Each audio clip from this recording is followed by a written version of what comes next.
General nerdery. I keep feeling like we're forgetting something before we start here, and I think it's because we haven't had an episode without a guest since January. Holy shit. And I just looked this up, and that's what, and it was... Yeah, I was wondering why you were asking me about our episodes. But... And it is mid-April it's April 11th when we're recording this, so, yeah, that's been a stretch. It's been a minute, yeah, so I keep being like, God, I'm not prepped, what's wrong? Oh, because there's an empty seat there. Yeah, it hasn't been just us in a minute. Yeah, I mean, I kind of asked for it, but all of a sudden, like, it feels weird now. Anyways, welcome to General Nerdery. We're your generals of nerdery. I'm Zach. I'm Tyler. And this is your podcast about liking things. Yay! Yay! Usually TV, movies, and comics on this, but... In this case, TV and pirates. Yeah, pirates. But before that, what have we been ingesting? You know what I've been ingesting. Elden Ring. Yeah, because I was... Because you played it for like 45 minutes before we started. Yeah. You were eating pie. No, I'm not complaining. And I was like, ooh, look at this pretty thing. Ooh, look at this pretty thing. Ooh, look at Caelid. We're about to leave. Time to go now. Yeah, no, let's see, last time I think I had 2 hours in it. Now I'm pretty sure I'm at about 62 hours. That means you've done 60 hours in 2 weeks. Yes. Which is almost the equivalent of working a full-time job on top of your full-time job. I'm not sure how. And sleeping, I assume somewhere in there. Sleeping, yeah. I rewatched all of this series that we're about to be talking about. Watched John Dies at the End twice. Like, I don't know where I have fucking time to do this right now, but it happened because for having this game for 2 weeks, I think it is easily jumped into probably my top 5 video games I've ever played. Maybe top 3. You know, I have been confused why people are so into this game until you showed me Elden Ring today, and specifically the Totes Not the Underdark section that you were wandering around in. Oh yeah, the Siofra River well. Sure. For anyone at home that knows what the fuck I'm talking about. The Totes Not the Underdark, because this is D&D, but not for legal reasons. Yeah. And admittedly, in my case, it's because I do not care for the Souls games.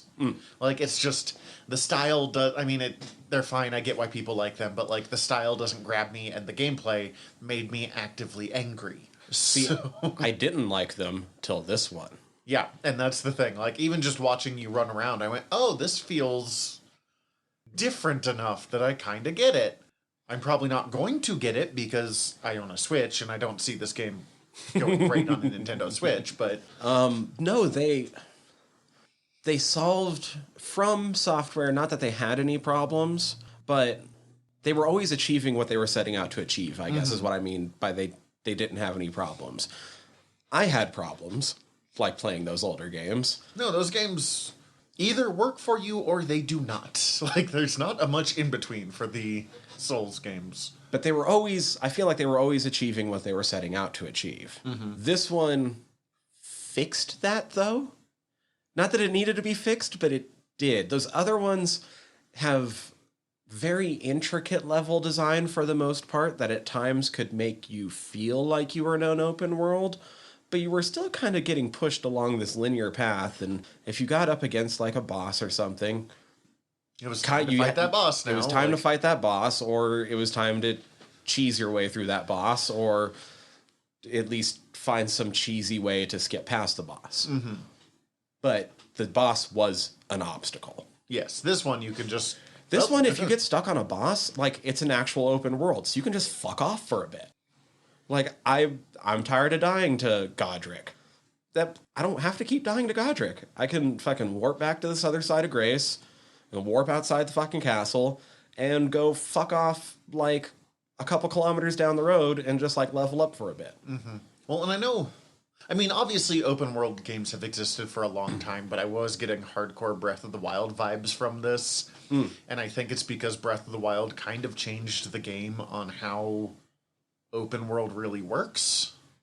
Because, like, for a lot of old school open world are either like, yeah, technically, but also, this is the mission you're on now.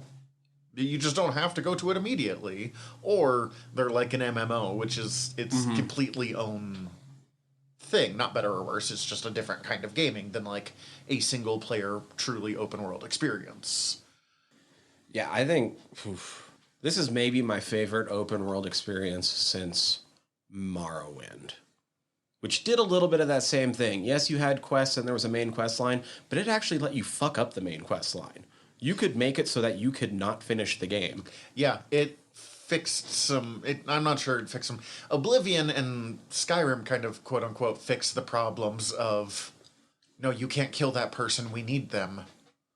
But also, it dumbed it down in a weird way by doing that too. And I say this as someone who admittedly prefers Skyrim to Morrowind. Like, I played both and kind of missed Oblivion for whatever reason. Skyrim's the one I put time into because I'm a dum-dum, and Morrowind was very in the weeds as a game.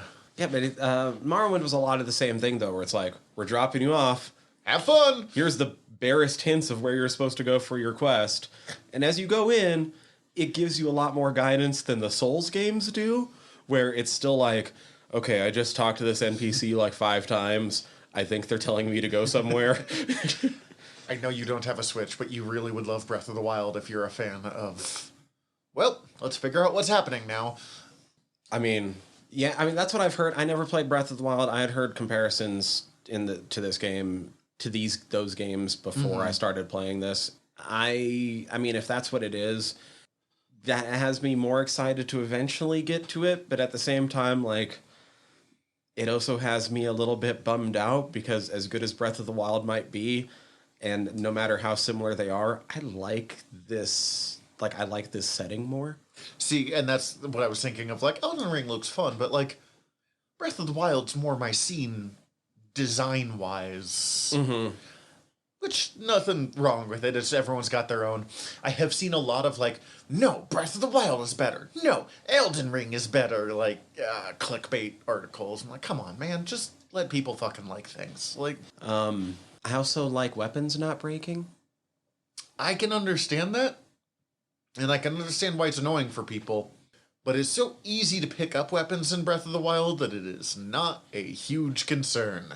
And it is kind of satisfying when you hit someone in the head so hard that your hammer explodes. Yeah, I don't know. I don't even know what to say. There's so much. The game is so fucking enormous and beautiful, and it's so complicated, and I can't tell you I can only tell you the barest bits about the story, because it is that they don't tell you. This is probably the From game that tells you the most story. They still don't tell you what the fucking story is. They tell you the Elden Ring got broken, and it was like a source of power, and now all the shards are held by these demigods, and you're supposed to go defeat them and get the shards because? Okay, so fantasy bullshit. I say this with all love, and also about the Breath of the Wild plot. Fantasy bullshit plus MacGuffin equals fun-ass open-world video game. But also, it might not be a good thing for somebody to become Elden Lord again, is kind of also what I'm starting to pick up. Like, it seems like maybe the easiest... I know that there's multiple endings to the game, I don't know what they all are, but it seems like what's probably the easiest ending to get could probably be interpreted as you becoming the new big bad evil guy. Yeah, fair enough. This isn't... What's his name? This is written by... I keep wanting to say Rothfuss, but that's the guy who does the King Killers. This is the Game of Thrones dude. Right, so it's unclear how much Martin was involved, other than he was for sure involved. It was enough that they could put his name on it to cash in. It sounds like he came up with some of the background lore for the world, and then the people at From, and I can't remember the From Software director's name. He's stupid famous right now, and I am just completely blanking it. I want to say Miyazaki, but they took like that bedrock of lore and then turned that into a world. This is making me want to play Kingdoms of Amalur again. Did you ever play that? No, I never did. It's It's like Xbox 360 era. They re-released it as Kingdoms of Amalur: Re-Reckoning, Okay, I remember that re-release. Yeah, yeah. and it is the R.A. Salvatore wrote a lot of like the plot and stuff for it. The Drift Stewart and D&D guy, and I want to say like Todd McFarlane helped with some of the character design. Okay. Which is weird because I'm not a huge Todd McFarlane art guy, but like I like the art of this.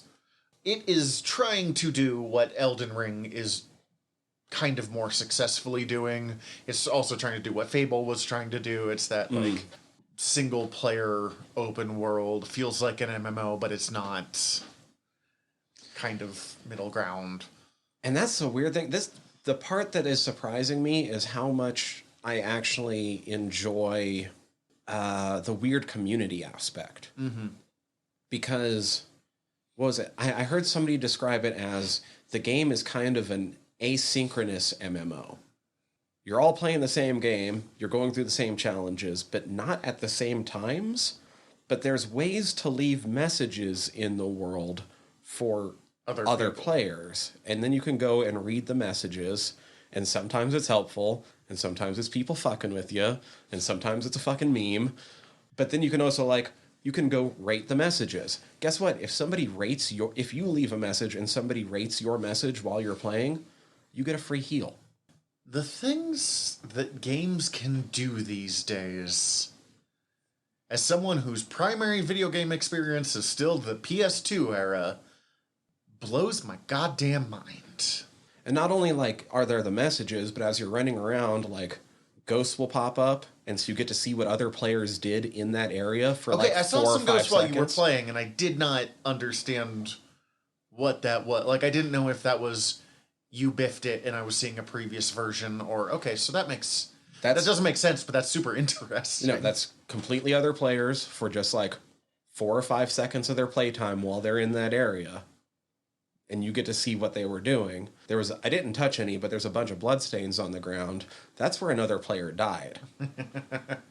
And you can go touch the bloodstain, and a red ghost will pop up, and it'll be like the last 3 seconds before they died, but it doesn't show you what killed them, it just shows you their body. What I like is that means that there are random ghosts of you showing me how your horse does a double jump. So just someone's running around, and then someone else on a ghost of a horse going boom, boom, yeah, boom, boom. They're like, what were they trying to do there? Fucking nothing, man. Nothing. They just had a horse and were kind of high. My favorite thing in the world is just all the dogs in the game. So the messaging is very simple. There's like message templates with like fill in the blank, and then you have only so many different words that you can fill in the blank with. To keep people from just writing bullshit things. Yeah. So there's a lot of turtles in the game. There's no word for turtle. There's no turtle that you can choose in the drop-down menu. Okay. So all turtles are dogs. So anytime you see just a turtle out in the wild, there's usually a message right next to it that's like, behold, dog. Fucking okay. You know, really good things come out of the internet where you have open messages, but you have only specific words are allowed. Oh, it's amazing. There's a whole weird community of just...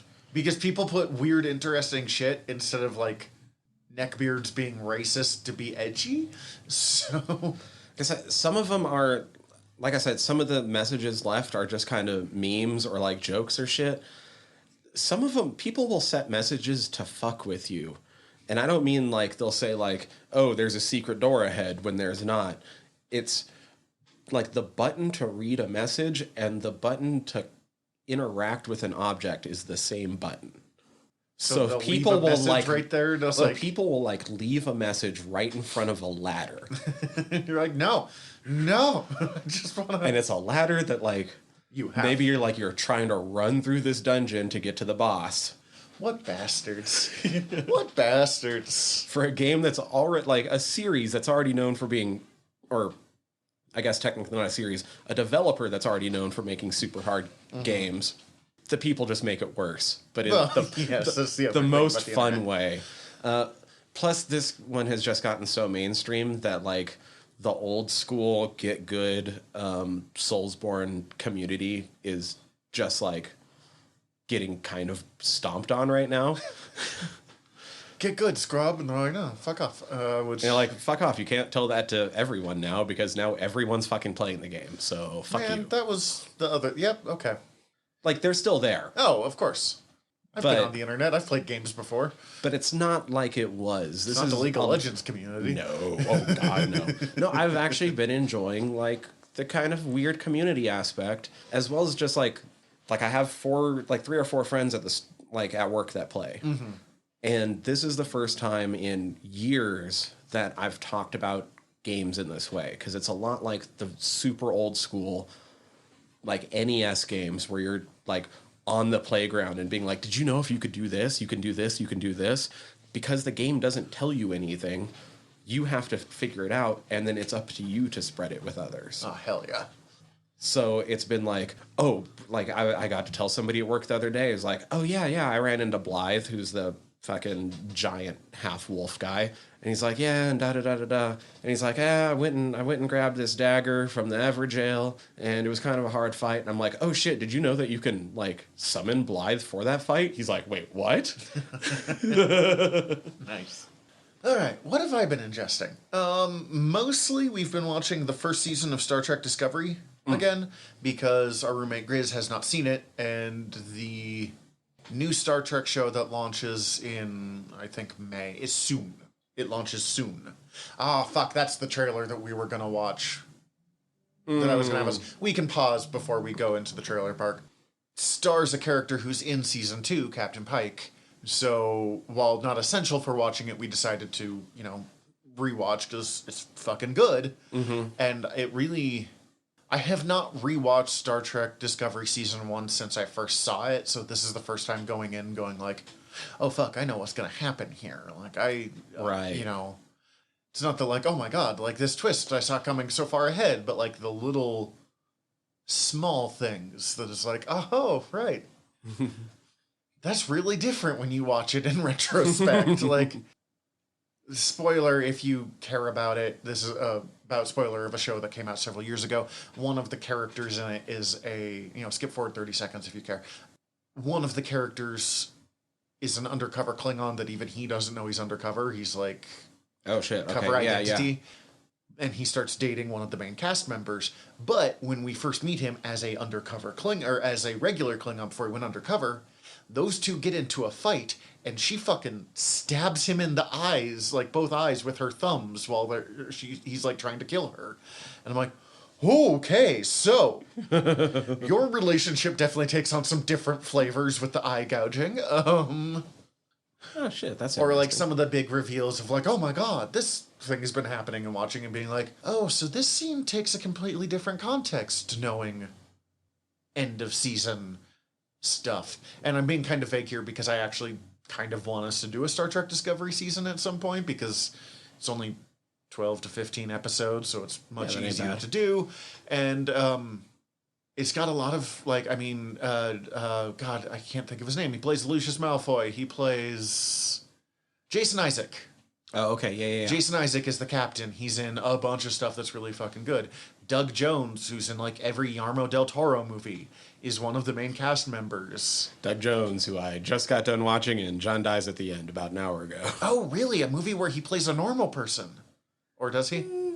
He's not in 50 pounds of makeup, if that's what you mean. Oh, he's definitely in 50 pounds of makeup. He plays this guy, Saru, who stands like 7 feet tall. And Doug Jones is already super tall. He's like 6'5". He makes me feel short. But they have him on like super high heels and then on platforms from there, basically, Oh shit, okay. to mimic how the legs work different and stuff. And it's one of these things. I mean, like, I've always enjoyed Star Trek prosthetics. Like, Star Trek, by the end of the 90s shows, had gotten pretty good at some pretty in-depth prosthetics. But the amount of facial expression Doug Jones can portray through a completely inhuman-looking face is a testament both to Doug Jones and to holy shit, this costuming department is out of this fucking world. Mm-hmm. And even like the places where I disagree with them, like their Klingon redesigns, I don't hate it as much as some people do, but they made some choices that I like. One of the Klingons is one of my favorite looking Klingons of the entire thing, of like all of Star Trek. Mm-hmm. Another Klingon, I like that Klingon, but I think his costume looks like shit. Okay. But it's not that like it's a bad costume. It's just it doesn't feel Klingon. Okay. And it looks drow almost, like it's like these, and I get it, it's supposed to be this like old ornamental armor style, and it's got a very kind of like spider web thing around the neck, which is why it looks drow to me. Okay. But I was like, fuck, I mean, like that's kind of cool. It does not look Klingon, and it does not look like you can move very well for a fight, and that's kind of important for, even if they're wearing furs and pleather, which is like 90% of Klingon armor. It looks like something that they can punch you in the face pretty easily with. Gotcha. Okay. Also, the fucking knives look so good. All of them. They, the guys who designed it, did all the costuming stuff, based it off, their idea for Klingons was, what if Klingons were designed by H.R. Geiger? Okay. And it works and it doesn't. It's not nearly phallic enough to I was be about to say, Geiger. how many penises are there? Lots, but not Geiger lots. Like Okay. it's, I can see where the inspiration comes from. I can also see that they have to be like, okay, we have to get this at least a little bit Gene Roddenberry still. Like, Gotcha. Okay. and I mean, like, even people who like Disco tend to not like the first season, and I kind of want to be like, no, rewatch it.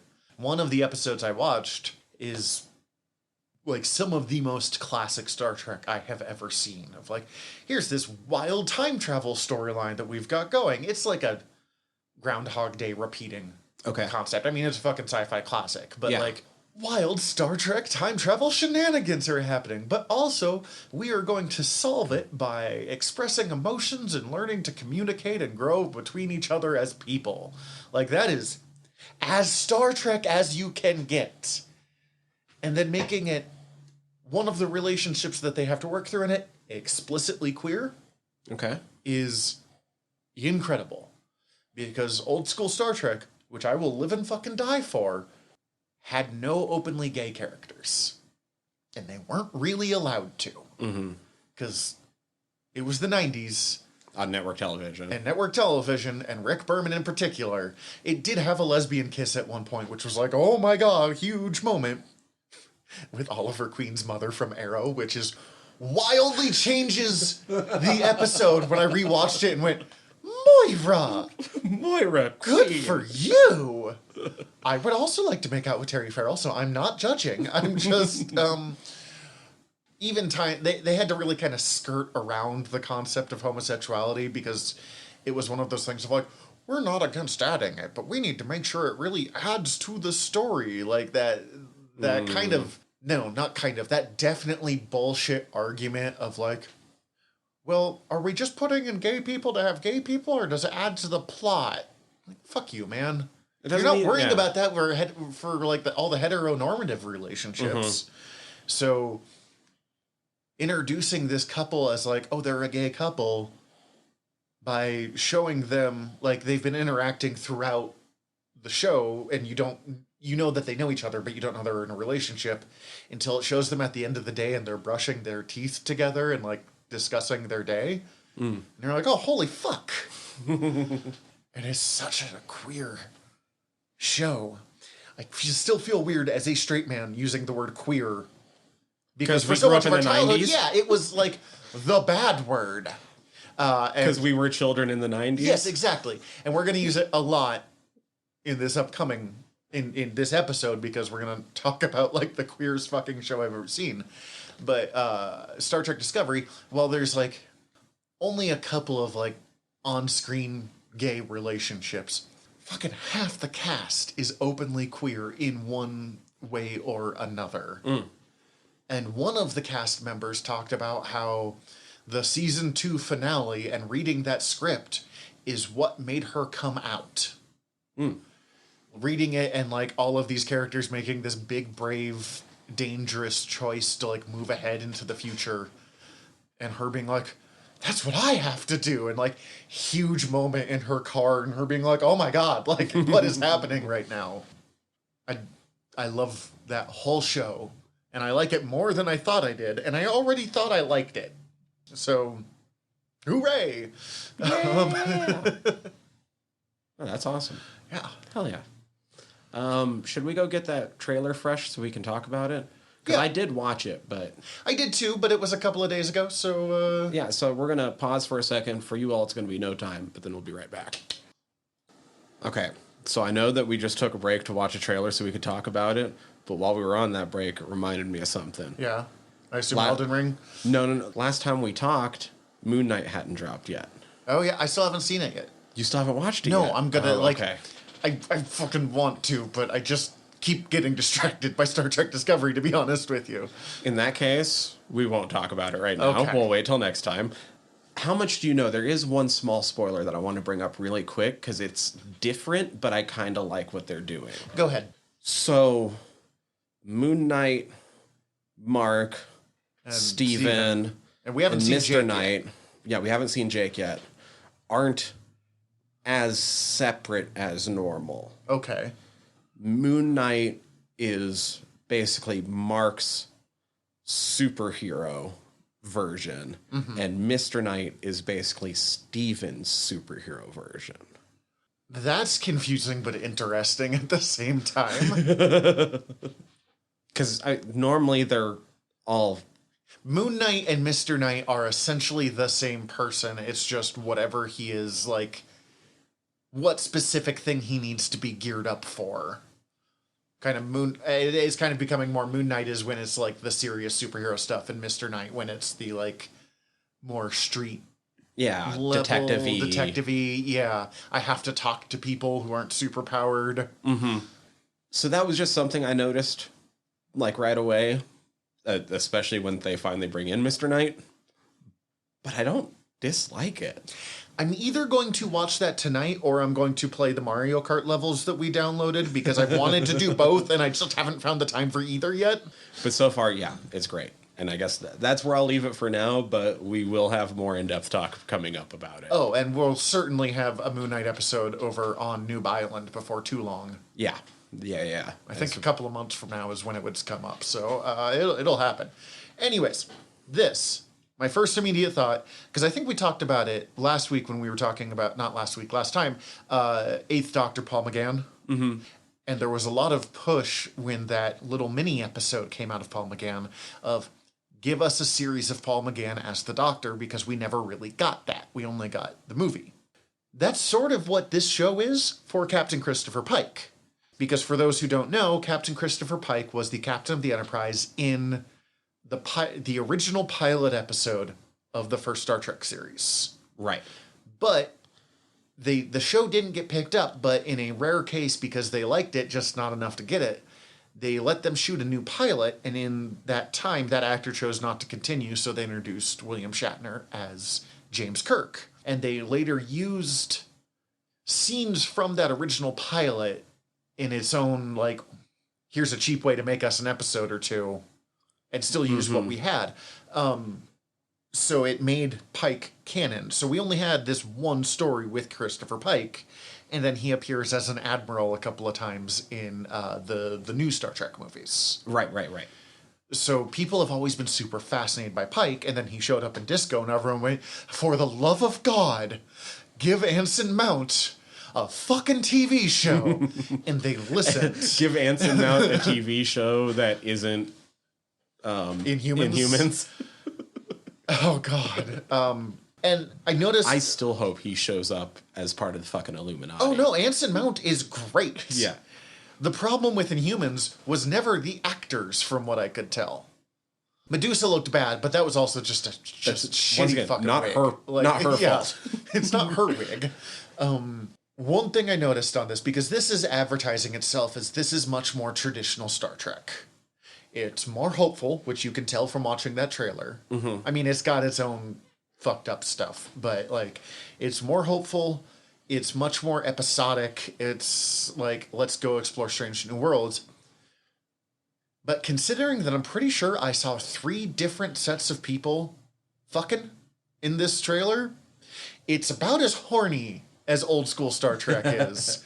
Where between James Kirk and then Will Riker, people got fucking laid constantly in old Star Trek. And like, good for them. Sex positive, all for it. You know, I'm kind of glad that it's not like every episode they're finding new love and then forget about them by the next episode. But like, Right. good for you guys. If you're going to do classic Star Trek, you're also going to have to do people enjoying sexuality in a positive way at the same time. Watching that trailer for the second time, I still had the same thought as the first time, is that the production value looks like it's a series made of Star Trek movies. Yeah. What they can do, it's incredible at this point. God, like, there are annoying things about everything going straight to streaming anymore, particularly because there's that, you know, like 50 different streaming channels. But CBS All Access or Paramount Plus or whatever the hell they're calling themselves these days, they are investing in Star Trek in a way that it has always needed and never gotten before this. Yeah, I don't have much. I mean, I know vaguely what's going on because I'm not a complete idiot about Star Trek, and I'm like, I knew who Pike was and stuff going into it, but like watching it, I'm just like, oh, this looks really pretty. I don't. It gave us a lot more than what we saw in the first one, which was mostly Captain Pike riding a horse. Mm-hmm. And I don't think we even covered that trailer when it came up. We watched it and we're like, well, there's not enough here. They released also individual character trailers. Did you see any of? I didn't see any of those. So they introduce several things, and they do a few things that I really like. Of like, there's going to be an Andorian for the first time as a main cast member. Andorians have been around since the original series. They are founding members of Star Trek. They're the blue guys with the alien antenna and the white hair. Oh, okay. Their background a lot. So, but like, seeing someone from Andor who we regularly interact with, we've never fucking had that before. Uhura's going to be a cast member as a cadet. That's really fucking cool. Nice. James Kirk is going to be in the second season, which is going to be a little confusing with some of the, like, where his past lines up, like, established canon. But honestly, it is shaky enough that, like, it could still... As long as they say he worked on the Farragut at one point, I can tell all of the, like, you're not respecting Star Trek people to shut the hell up. It's one of those weird things where, like, as not great as those movies were, like, Legolas would have technically probably been in Mirkwood at the same time as the dwarves and Bilbo. Oh, the Hobbits? Yeah. Yeah. I thought the third Hobbit movie was a fun Dungeons and Dragons, largely unrelated to Lord of the Rings movie. I did not like the second one. Smaug was unthreatening. Yeah, that trilogy. Anyway. That's not what we're here for. Anson Mount, Ethan Peck as Spock, he's in season 2 of Disco, so I know that he has Spock down on lock. And Rebecca Romaine as number 1, who is the first officer of the Enterprise under Pike, which was fucking revolutionary. Because a woman was the second officer on a basically military ship. It is part of the reason why the show did not get picked up in 1965. They were told, get rid of number 1 as your first officer. We don't want a woman in that high of power because thank you, 1960s America. And get rid of Spock. He looks like the devil with his pointed ears. I had heard that one before. They fought for Spock, but they gave up on on number 1, although they later reused the, like, title, because that's what Picard calls Riker all the time. Right. And they did use that cast member as someone else in the series, a Nurse Chapel, and she plays Troy's mother in Next Gen. And she was Roddenberry's second wife, who he started sleeping with while still married to his first wife. She was the infamous other woman of Star Trek, and then they divorced and she married. And then it turns out that Nichelle Nichols, who is Uhura, was the third woman of Star Trek. She was also sleeping with Gene Roddenberry. And it's just like, God fucking damn it, Gene. I love the world you designed, but God, you were a sleazy piece of shit. It's kind of like George Lucas. I love the world you designed. I love what you're trying to achieve. You don't always get there yourself. Yeah. Although not as bad. Lucas didn't this is what the future will be, and this is what mankind will become. Right. I don't know. It looks pretty. Yeah. I'll probably watch some of it at some point, because like I said, I like this. My favorite part of Star Trek has always been the movies. That's fair. And it looks like a TV show of the movies. I am a believer of watch the Star Trek that works for you, because there's enough of it. It's the same way of Star Wars. Not everything's going to work for everyone, and that's fine. And it's not like I don't like the series either. It's just that the movies are events for me. I have went and saw most of them in the theaters. I'm probably going to get a Paramount Plus account because they're taking them off, the old ones off Netflix, and I don't know if I can live anymore without super easy access to Star Trek. I have just become so spoiled. So maybe we'll hook you up. But I guess on that note, let's take a quick break again, which feels weird, but here we are. And then when we come back, we will talk about, instead of the far future, the somewhat distant past. Yeah, somewhat. All right, so I wanted to start this off real quick by I was editing our last episode just last night, and I realized I was kind of unclear when I talked about that Our Flag Means Death post that Taika put up. He didn't write that if it sounded weirdly self-congratulatory. Oh. That was actually something written by a fan of the series who is at Vilbit on Insta that come across Taika's thing, and he reshared it for everybody. Oh, but I mean, honestly, I would have given it to him. Everyone on this show, congratulate yourselves for this show. yeah. This is a remarkable achievement of a show. But as I was re-listening to it last night, I was like, Taika didn't actually write this. I thought that was a thing that Taika wrote. I suppose not everybody listened to our last episode, so I'll just repeat it real quick. Yeah, go ahead. Yeah. So Our Flag Means Death. This is a show that was made about minorities to minorities, about people who didn't fit in to those who still don't, about those who feel like outcasts to those who still live their lives feeling like that. The creators aren't scared of not fitting in the mainstream. They don't try to sell this as something it isn't, or paint pictures that end up not existing. No dirty tricks or lies or holding back truths just to get more views. This show feels like something that was made actually out of pure want and a need to tell a story that hadn't yet been told. I'm not afraid to say that the show is something new, refreshing, and will change the way we view media. The show feels like a so-needed step forward. All around me, I see people that are used to being ignored, not being seen, not being acknowledged as existing as part of this world. They celebrate and feel so heartwarmingly overjoyed because of this show, its stories, and characters. By me and my friends that are part of the LGBTQ plus community, my friends of color, and even my neurodivergent friends who feel represented, thank you. Thank you for making this show, for making us feel like we belong. This isn't only a love story between characters, this is a love story about all people. This is a love letter for those who are often forgotten. You may not be able to change the whole world, but you have permanently changed ours. Okay, that makes a little more sense from being someone else's, but also would have taken it. Right. The thing that we both thought about independently, as much as we specifically were let's not have a guest this episode. We haven't done that in a while. We hadn't realized how long until we already talked about this. And then we picked a very, very queer show, and we are both two straight dudes. And I just want to kind of admit that. I mean, it's not a secret, but I don't know. That just if I put my foot in my mouth here, I sincerely apologize, because I am very white straight dude, and we're going to talk about how this show is mostly about not straight white dudes. Yeah. Definitely had that thought while watching it last night. Oh shit, is there somebody we can call last second? Oh, fuck it, too late. Oh well. It's still a great show. Yeah. I still think we're going to have shit to talk about. Oh no, it's still going to be fun. And it's so refreshing to have all of that stuff, even though I am not directly represented. It's important for me to watch stuff where I'm not directly represented. I mean, come on, man. No. Like badminton. Mitten. So There's your representation, right?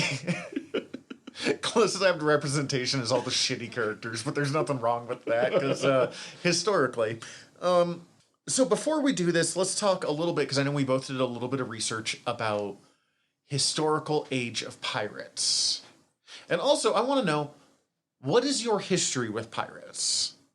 Because I feel like every kid grew up at one point with at least a small scale pirate phase. Yeah, I had a small pirate phase, but it was tied to my also reading horror phase. See, for me, it was Muppet Treasure Island, but I mean, I love Muppet Treasure Island, but that didn't give me a pirate phase. That just gave me a, like, I love the fucking Muppets. Even I don't more know which phase. one came first, but it was right around the same age for me. So, chicken and egg situation. No, I was reading a lot of horror novels, and I finally decided to get around to reading more Peter Benchley, who wrote, like, Jaws. Okay. And, like, 4 or 5 of his books are all, like... Pirate books? Not pirate, but, like maritime and fucking nautical and all sorts of shit. But one of them does have pirate ties. And then I was like, oh, like they mentioned this one guy a few times. I'm going to look him up. And then I ended up reading a little bit more into pirates. On top of, just like weird little getting curious, like in grade school and shit, because pirates look fucking cool. Oh, yeah. And like, the fucking flags with skulls and crossbones and like... Historically wildly inaccurate, but it's just permanently on there. It's Who fucking cares? dope. Like, I don't care. It's so great, yeah. So like I've delved in at times, but never very deep. And even the little bit I'd looked up today was just so that I was like, so that I could go, oh God, I hope this show doesn't eventually go towards Steed and Blackbird's actual fates. Oh, yeah. Oh, God, yeah. Which I believe David Jenkins has already said no, they're going to give them a happy ending. Good. Thank God. And we've definitely... We're going to talk a little bit about the history first, but mostly because this show doesn't follow it. Views history as a guideline more than a hard and fast rule. And it's fine because it's not a show that's pretending to be like super historically accurate. Right. But it is interesting to see what they have done. So real quick, piracy as we know it. I mean, piracy has existed for fucking ever. Arguably, for as long as people owned things, other people have took it. And boats. Yeah. Arguably, the sea people from roughly 1170 BC could be argued as pirates. That's a little shaky, but it comes up in like those, did you know pirates have been around? Fucking Julius Caesar was kidnapped by pirates. And then he made fun of them for charging too little for his ransom, got them the bigger ransom of what he said he should be charged for, and then killed them all for kidnapping him. Caesar sucks, but that's a really great story of an egotist dickhead. But what we think of as the age of piracy as we know it, is way smaller than we give it credit for. The absolute longest that you can stretch it out from is from 1650 to about 1726. And that covers 3 major eras of piracy. What we think of as the golden age of piracy: Stede Bonnet, Blackbeard, Black Bart. It's 5 years, something like that? 10 or 11, from 1715 to 1726. Blackbeard, we only know about 2 years of his life, for sure.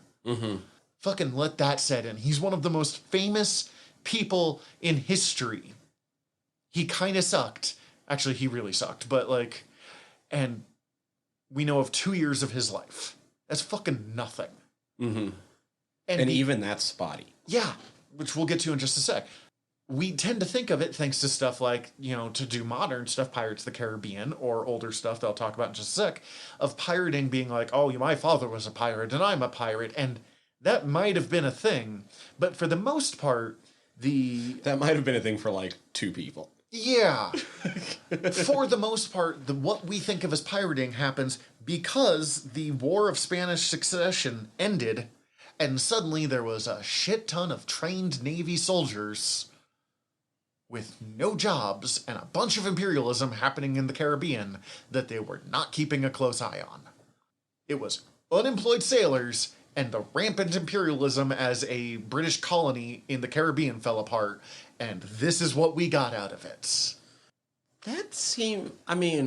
Historically, it seems to be a war ending and having a surplus of super trained guys with nothing left to do. And a lot of PTSD? Ends up with, like, similar results across Yeah, time. it turns out bad things happen. Because, like, weren't a lot of the, a lot of the original one percenters were, like, nom-vets that came back. Mm-hmm. A lot of people who weren't taken care of, and then look what's happening. Mm-hmm. Yay! I mean, this was much more on the nose. Anne Bonny, Mary Read, and Calico Jack Rackham, like, some of the most famous pirates in history, mostly because Anne Bonny and Mary Read were ladies. Mm-hmm. The three of them sailed together for 2 months. That's it. I mean, they had a longer career, but, like, right. The three of them together, 2 months. Both Anne Bonny and Mary Read were under 25 when this ended. Most of these people were fucking kids. They were kids. They were not, yeah, that sounded weird. What we know of pirates traces back to 3 things. And it's hilarious what these 3 things are, like how we view pirates. One is Treasure Island, which doesn't even pretend to be, like, accurate to stuff. It sort of is because they were around a bunch of sailors, but, like, a lot of the, like, "Arr, shiver me timbers," complete horseshit. Right. Peter Pan is another what we view of pirates, because Captain Hook changed how we view captains forever. And then the biggest, most famous one, the reason why we still talk about Blackbeard, the reason why we talk about Anne Read and Anne Bonny, Mary Read, and Calico Jack, why we know who Black Bart is, yada, yada, yada, is a book called The General History of the Pirates that came out in, like, 1723-ish, like, right at the end of this golden age of pirates. And it is the 1700s equivalent of, like, the big book of serial killers. Or, like, any kind of, like, trashy crime lit that's like, we're gonna talk about Al Capone now, or, like, we're gonna, the next chapter's on Dahmer. Because people have always loved criminals, and people have always loved reading trashy books about criminals. And I've read about half of this book. It's hard to read because it's hard to read 400-year-old, 300-year-old books just as a rule. Yes. Just how much the language has changed, it's hard to get engaged in it. But it is good. But, I mean, it doesn't offer any fucking sources. There's no, like, here's where I found this information. And we don't even know who wrote it. The name that I'm blanking off the top of my head of the author, they're pretty sure is a pseudonym. So this, like, a lot of, So it was actually Lucius. Might have been. Actually, I would love that. I would be so happy. But, like, a lot of this stuff that we source is like, this is what Blackbeard did, this is yada yada, is completely not quantifiable, that's not the word I'm looking for, but unprovable. It's like, who was it, Plato that wrote the histories? And it's like, look, there's some definite history in here, but also homie's talking about Atlantis for a little bit. Yeah, or fucking Herodotus. Yeah, there we go. Yeah. I mean, Plato did write the histories as well, but Herodotus, a lot of the Greek-Persian wars, he's known as the father of history and the father of lies. Like, and there's like, oh, God. That sort of shit where you're like, look, some of this is true. And here's, where it gets complicated. I've been listening to 2 different audiobooks about pirates. Just because I'm back in my pirate phase. I'm probably going to play fucking Black Flag again soon. One book said that, like, murder actually wasn't that common with pirates. And for the most part, while they did like taking slave ships, because it was difficult for them to sell slaves, they would generally just free the slaves. It claimed that there is actually no recorded instances of Blackbeard actually killing anyone, which will come up in this. Right. Which is amazing. It blew my mind to fucking read that. Another book says that, like, slaves were a popular commodity to catch. Like, for pirates, take slave ships, sell the slaves because that was good money. That's a fucking gross thing to say, but, like, here we are. We're, as I said, imperialism is fucking rampant in the Caribbean in this era. And both of those things could be true. It could entirely be just one part of the world versus another, or a difference of 10 years. You know, there's a lot of debate about, like, there were a lot of black pirates, kind of like how there were a lot of fucking black cowboys, and we just don't like to talk about it. Well, was the other thing I was gonna bring up is, like, the whole cowboy thing is, like, we think of the Old West as having, like, gunfights all the time until you look into the actual history of There's one recorded gunfight of how we think of, like, gunfights in the Old West. I mean, there were, you know, all sorts of shootouts, but, like, two not people how we think standing about it. Yeah. But, like, there's a lot of question with the black pirates. Were they black pirates that, you know, accepted and allowed into this kind of own community? Or were they slaves who were forced to work as pirates? Or probably both. And the answer is yes. Probably both. I mean, there were pirates that were descendants of... They were mixed race people. There were pirates that had slaves and fucking sent them to do the dirty work. You know, you have to remember, especially with pirates, a lot of pirates did not choose to sign up as pirates. A lot of pirates got pulled in, and I mean, Blackbeard was legendary for this, went, man, I need a trumpeter. They really liked trumpeters, like, for whatever reason. But, I mean, I need a trumpeter. I need you're a blacksmith. You have two choices. You could come work for me, where you'll get better money, and there's a weird social democracy thing going on. Or, I'm going to set your ship on fire and leave you on it. And those people are like, let's do this. So I heard you can sew. Yeah, right? Like, well, and what's fucking wild, they had better healthcare than we do in America. You lose your leg, you get good money out of that. Like, you get, I mean, it sucks, but, like, they actually take care of you when you get injured. It was apparently a tradition if you lost a leg or something like that, you could pretty easily get hired on as ship's cook. Because you had all of the sailing experience still, but you couldn't do a lot of the sailing stuff. So at the very least, you wouldn't get in the way because you knew it was supposed to happen. Yeah, exactly. To add to this level of confusion, in both books, completely different views of... He's not going to come up with this show, but I assume he will eventually. Governor Woodes Rogers, who was sent to the Caribbean to deal with the piracy problem because the piracy problem was getting out of control. And some books describe him as, like, he was a loyal patriot and a good man. And others, he was a heartless fucking monster. And because this is the British Empire in the 1720s... Again, both is probably true. Like, he was probably a loyal son of Britain that was trying to protect British citizens. But also, that doesn't go great for you if you're not directly a British citizen traditionally. And I guess now that we've talked about the history, let's go completely into the fucking... Unless you have something. Well, there was one thing...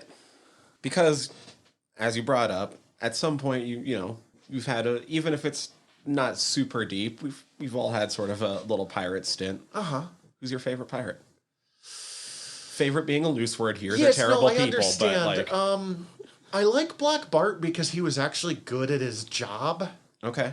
Black Bart is considered probably the most successful pirate of that era. He had like 400 ships caught, which is insane. Right. That's, you know, Blackbeard and one of his allies were thought to have 300 combined.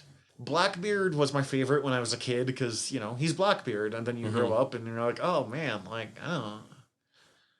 Blackbeard is rumored to have kept marrying women and then, like, giving them to the crew. And you're like, oh, never mind there. Which, I think I mentioned it last week when we talked about watching this. Romanticizing Blackbeard, as into it as I am in this show, is such a wild choice. Overall. If you stop and look at Blackbeard versus Ed, like, they are not remotely the same character. Stede Bonnet kind of is.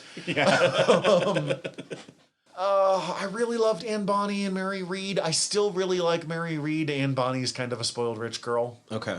And it's honestly thought that, like, she was in prison and about to die, and Mary Read had died, and her daddy probably went and rescued her. Gotcha. And that's why because we have recorded Mary Read died in prison. Anne Bonny just disappears from history. Mary Read is pretty fucking great. For whatever reason, I know Mary Read, Anne Bonny, and Calico Jack better than like almost any other pirate I know. Okay. But Calico Jack sucks donkey dick. He's just a piece of shit, and he's not a very good pirate either. Like, that's funny. Not Caribbean. Madam, oh god, who is it? It's Madam Wu, I want to say. She was the pirate queen of China. Yeah, the pirate queen. She's fucking horrifying and incredible. Okay. She had like 400 ships working for her. She was routinely pantsing the Chinese Navy. Like, good ones. What about you? Still to this day, even after reading about the other ones, it's the pirate that first got me reading about other pirates. And that is, oh God, my French is terrible. Yep, that's going to come up a few times in this. Francois Lolonois? I don't know this one. Jean David It was what he was also known as. Earlier pirate from 1660s. Fucking another just terrible, vile man. Oh, yeah. Oh, none of these people are good people. Expert torturer, was like sacking towns in Venezuela with his crew and shit. Most notably, I believe I can't remember which island, but he eventually got captured by like some of the natives in the area. And they knew of him and his reputation. So when they killed him, they didn't just kill him. They quartered his body, burnt it down to ashes, and spread it in 4 different corners of the island so that he could never come back. Fuck. Also, there's a really good account of like one time him and his crew captured some, I think it was a Spanish vessel, and in front of the rest of his crew, he cut the heart out of a guy and started gnawing on it. Fuck. Another one that I can't put him as my favorite, but like today, for whatever reason, it clicked, and I was like, I need to learn more about this guy, is Benjamin Hornigold. Okay. Who was... Hornigold! He was Blackbeard's captain. Before Blackbeard was his first mate before he became a captain in his own right. And he fucking trained a couple of other pirates as well, and helped formed the Republic of Pirates in Nassau, which comes up in this, but what it was Nassau was a collapsed British colony. It fell apart during the Spanish War of Succession, and the pirates just kind of moved in and took over for a while until the pirates pissed off the British, and suddenly they weren't at war with the Spanish, so they were able to focus again. Yeah. They're like, oh, now that we're not at war, we have a bunch of ships to just go take control of this. It is interesting. One of the highest numbers was 2,000 recorded pirates at one time. Okay. That's a lot of people. But also, ships had between 50 to 100 crew, usually, because pirate crews were big. Right. That means, like, a couple hundred pirate ships total? I mean, let's say 100. Let's aim, like, for the smallest possible number. That's 20 pirate ships? Do I have my numbers there right? 100, 2,000 divided by 100 would be 20? Yes. Yes. So, like, maybe as low as, like, 20 to 50 pirate ships active across... And, I mean, this era was... We talk about the Caribbean, but it was also the west coast of Africa, which was a huge thing, like that crossing, and up in a little bit into Europe. That's not nearly as many ships as we, like, I'm realizing what an effect Pirates of the Caribbean had on me as I, like, think of this, like, giant nation, but it definitely was not. Right. Yeah, wow, saying all the numbers out loud. You go, huh? Like, oh, like that's probably more people than should be doing some of those things, but But also, it's not that many people. And I mean, I don't know that like 2,000 was the highest number Right. there ever was, but it was one of the things that came up in one of the books I was reading of like in this year it was recorded 2,000 pirates. man, it opens up so many questions that I don't have the skill to answer. Oh yeah, right? Like And like lots of people don't have the skill to answer, or else I wouldn't be asking the question. You know what I mean? yeah. Because I'm like fucking dollars to donuts. There was definitely more, but how much more? Yeah, and 2,000 recorded pirates. What does that mean? Like, there's not a fucking census. And if they were, most of them are like, I'm a maritiner. I'm a sailor. I'm totally not a pirate. Or what's the squiggles on this page? I'm a. Well, I'm like, most apparently, and I don't know how true this is another one of those things that I read that I have never heard anywhere else, so I can't confirm. But one thing was saying, we know that the, skull and crossbones as we think of wasn't nearly as common as it gave credit for. But it was saying that a lot of pirate flags that we do, like, say, this was Blackbeard's pirate flag, this is whoever's, were later illustrations made up by people writing the histories of those characters.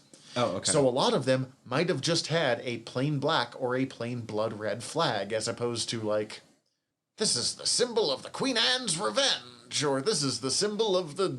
I don't remember what Calico Jack's ship was. He was really bad. Man, he was... I'm going to look it up real quick. I want to find out what his ship name is. I mean, it's always like the Revenge, or... The only name I can find for certain is the Kingston, which was the ship that he had captured and then was using when he had like the battle where he got captured. We really need to state how unimportant he was to history other than he accidentally got 2 women on board.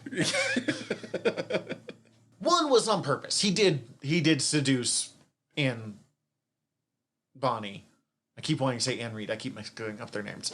Also, really hope we get Anne Bonny and Mary Reed in season 2 if we get season 2, because we do have Calico Jack. Oh no, it looks like his ship was the William. Okay. Like there's Bill over there. Hey, it's the Bill. Oh God. I mean, it wasn't even like the William. It was just William.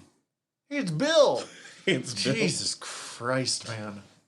But I think he was on the Kingston when he eventually got captured. Probably, yeah. I do like, just last fun little, before we go into the actual show, after he got caught, because the only people that resisted when he got caught were Anne Bonny and Mary Reed, because everyone else was too fucking drunk, and they just surrendered. And he got permission to see Anne after they got caught, before he was going to be put to death. And he's like, Anne, like, forgive me, come love me this last time. And she's like, no, fuck you. If you had fought like men, you wouldn't be dying like a dog right now. And left. Awesome. And that really sums up how useless he was as a human being. And luckily they made him just as fucking useless in this show. Oh, God. Okay. So let's get into this show. First episode, directed by Taika Waititi. I don't know how we want to go through this. I will say just here, I think the first episode is the weakest episode of this show. So and it's not bad, but if you watch it and you're like, this is fine. I don't know if it's 100% for me. Get to where Blackbeard appears. I was about to say, I was on board for the show. Oh, and I was liked it. interested where it was going, but I don't think I really start to actively like the show until episode 4, which is the first one that's like Blackbeard heavy. I started getting invested. Actively like is a weird way to say it. I actively like the first 3 episodes, just not... I started getting, let's say, I think for me the term is invested in this show, is around episode 3 where they go to the Republic of Pirates, where they go to Nassau and meet Spanish Jackie, and we start really, like, taking off. The first 2 episodes literally is just prep work. Well, it's in my opinion, it's even weird prep work. Going back and rewatching the show, that pilot episode kind of feels like it's trying to be a workplace comedy. And then the rest, like, once Ed shows up, it's not really a workplace comedy anymore. It becomes No. a romantic comedy. Also, from this point on, spoilers. You know, you've watched the show, or you've listened to the show before. Oh, yeah. Yeah. At this point, spoilers. Here be spoilers. Yarr. Gar. I'm gonna try not to do that too much. Okay, how do we want to do this? Let's first list off the cast, Okay. I because can do these that. people super deserve. Reese Darby as Steed Bonnet, Hell yeah, bud. which had me sold before I knew Taika was going to be in the show. Mm-hmm. Like, I knew Taika was helming the show, but I didn't realize until, a couple months after this had been announced that he was also going to act in it. Well, it wasn't super clear at first. Like, he was like, yeah, I'll be in some of it, but, like, we didn't realize how much some was the secondary main character. Yeah. Yeah, Jesus. Taika as Blackbeard. Who, someone pointed this out to me at work today. His costume is Mad Max's costume. Yes. That's That all I fucking- could think of the entire time. That fucking blew my mind, because I was like, all right, he's got the leather jacket. Like, it looks really good. It's not super accurate, but whatever. I get looks fucking distracted by his fake tattoos. Because they do a really good job on his fake tattoos. They look like appropriately aged and shit. But they just look dope on him too. Yeah, right? I'm used to seeing Taika without facial hair, so it amazed me how uncomfortable I was when I he didn't have facial hair. I didn't like him at the end with no facial hair. I was Well, like, grow you're it not back. really Grow it supposed back. to, but yeah, like at least it doesn't have to be all that long. You could just, like short cropped beard. Christian Nairn as Wee John, better known as Hodor. That's Hodor. Okay, yeah. Nathan Fouad as Lucius Spriggs, who's the scribe. Okay. Samson Kayo as Oluwande Budari. I loved him. Oh yeah, Olu's awesome. Olu's fucking great. I like that Olu gets to play this like straight man character of all of this. He is the only normal person in this entire goddamn show. Yeah, Frenchie borders on normal at most of the time. Which one is Frenchie again? I don't have all of the casts. Frenchie was the one running the pyramid scheme with Olu. Oh, yes. Okay.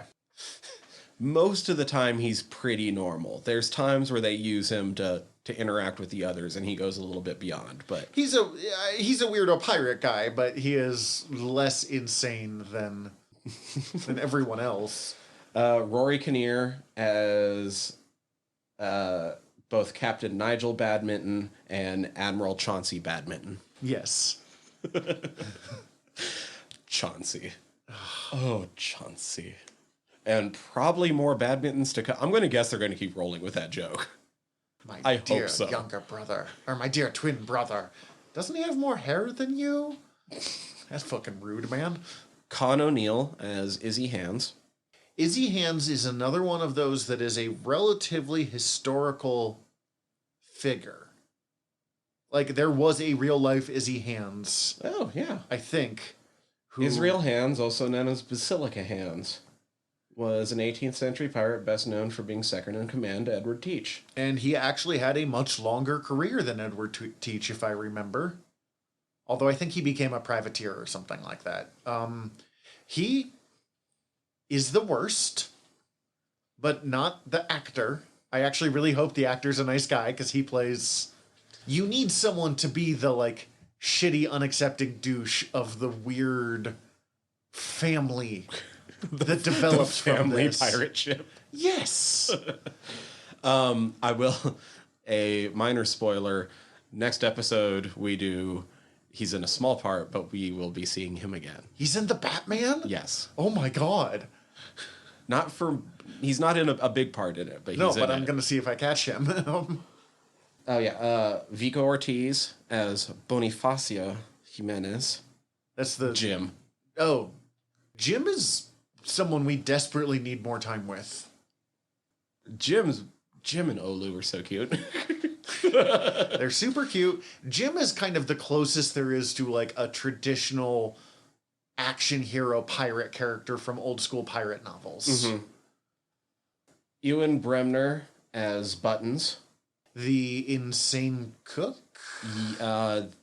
Buttons was the insane nude moonlight bather. Oh, if that's who I'm thinking of, I think that guy's won an Academy Award. Let me double check this. This is... No, Nat Faxon, who will come up in a moment. Oh, yeah. Who is the... Nat Faxon won an Academy Award for co-writing The Descendants. Right, David Fane is Fang. The one that Lucius sketches. Yeah. On Blackbeard's crew. Oh, I liked him. I wanted more of him. He was clearly just wearing, like, a biker leather vest and, like, one of those trashy studded belts, like, around his head, I want to say. Good. Like, but this is one of the things, because it is so irreverent about it, as long as you have a Viking, or not a Viking, a pirate feel, you fit into this world. Joel Fry as Frenchie. Guz Khan as Ivan, who's the other imposing member of Blackbeard's crew. Yes. Matthew Maurer as Black Pete. I was really expecting to hate Black Pete a lot more than I did by the end of it. I was real ready for Black Pete to be like... Because in those early episodes, he's that kind of annoying piece of shit, like, talking himself up, this is what a real pirate should do kind of thing. And then he just becomes a really kind of, like, weirdly sweet character. And that's what's all considered the main cast. Everyone else is technically considered supporting. I'm not going to name off everybody supporting, but there are some that are bigger than others. Because, like, you brought up Nat Faxon, who plays the Swede. Nat Faxon's great. I fucking love the Swede as well. Samba Shoot is Roach. He's the cook.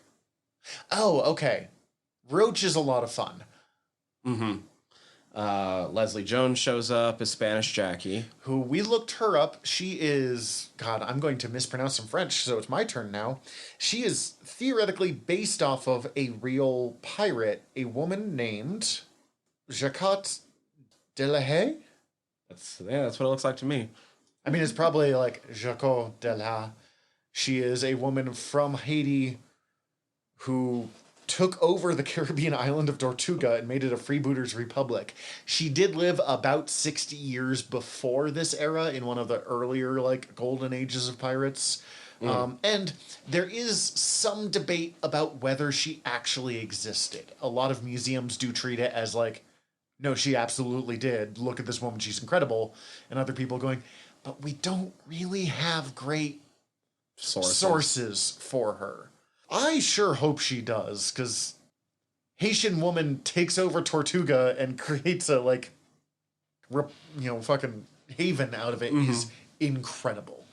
Yeah. She's not going to turn it into a restaurant, though. That's too much overhead. I'm 25. You look great. Fred Armisen is Geraldo.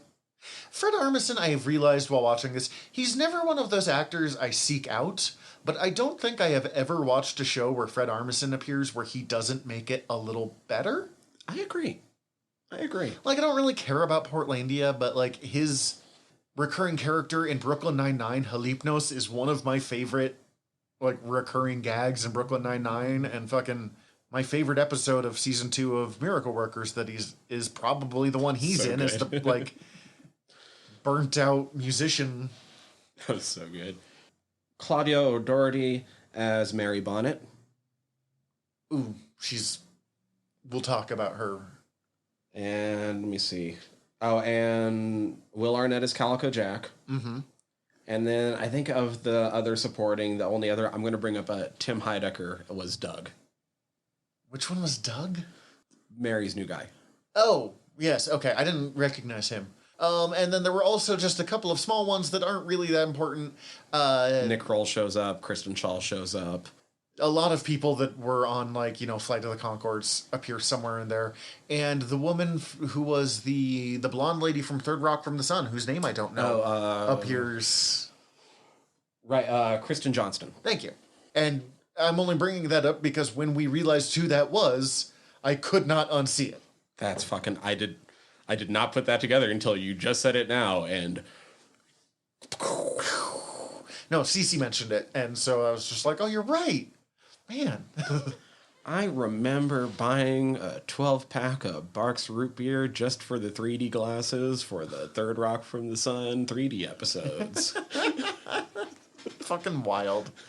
I also remember that it was a really weird pair of 3D glasses because they didn't use red and blue 3D because it was Barks Root Beer. So it was like off clear and like root beer.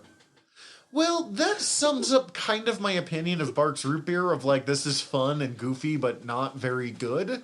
In the same way that I like Barks Root Beer because it's root beer, but it's also fucking terrible as a root beer. Yeah.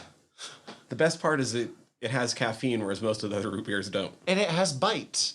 Because I have been trained by fucking product placement since I was a small child. Barks has bite.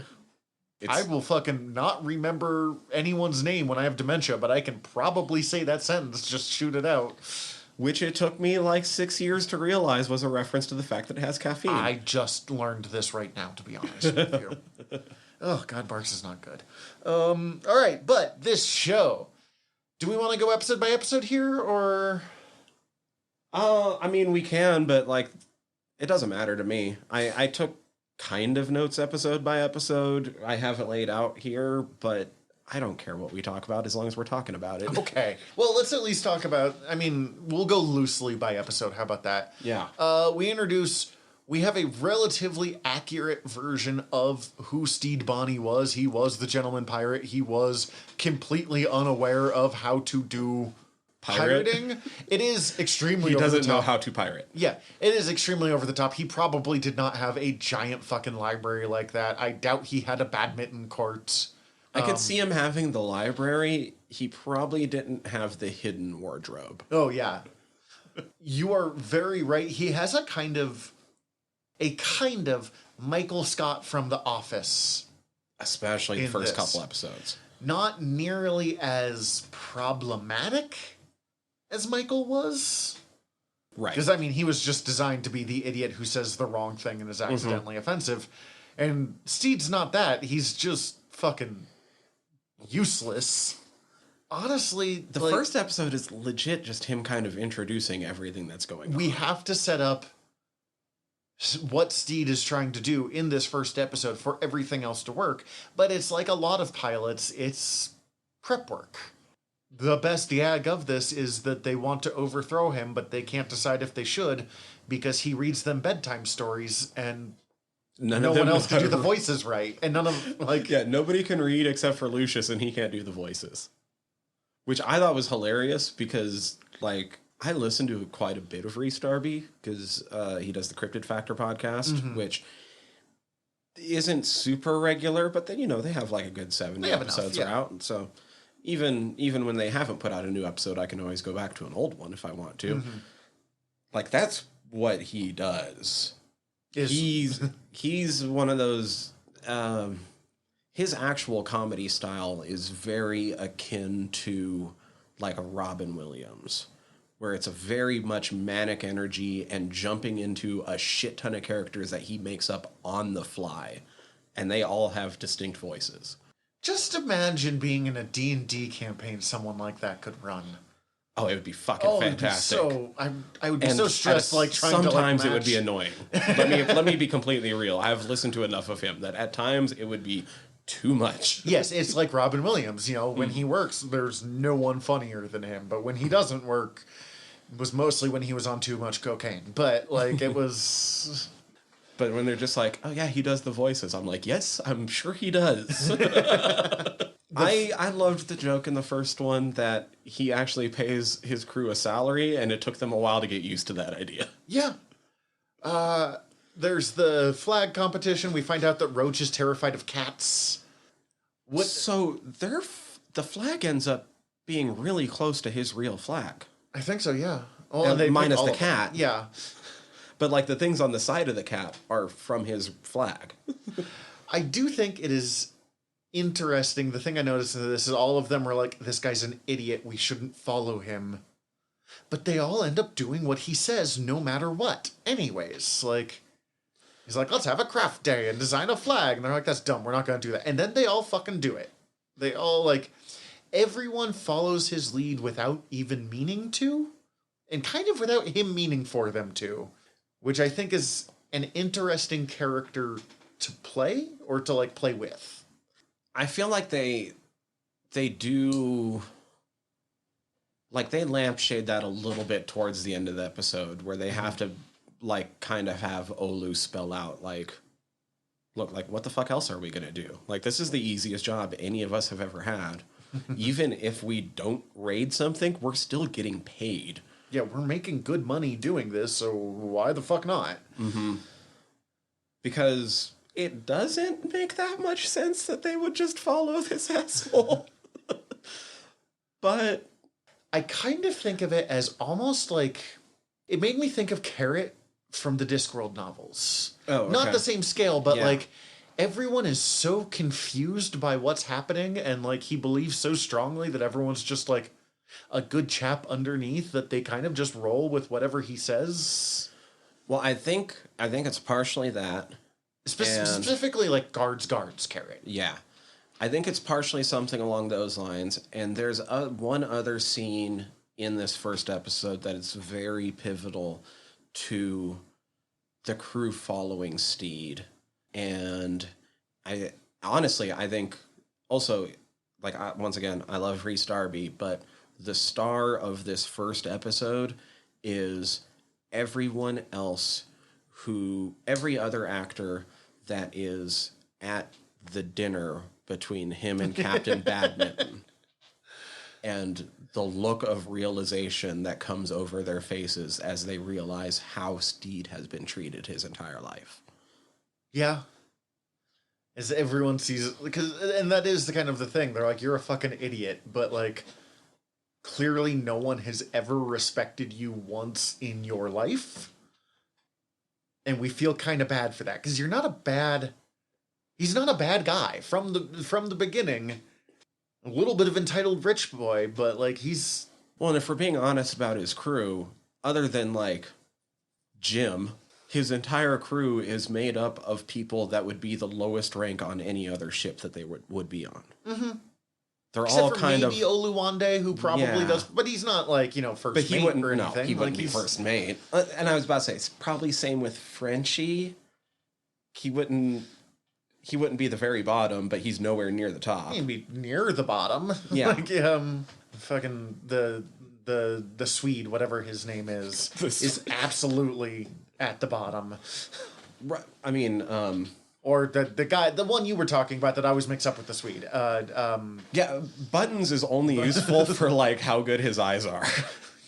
Because he is constantly just like, oh, ship on the horizon.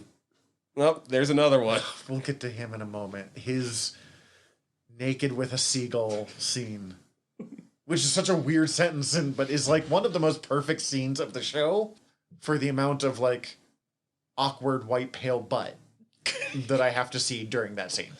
But I think there's a moment there where they're like, we see ourselves in him during that scene.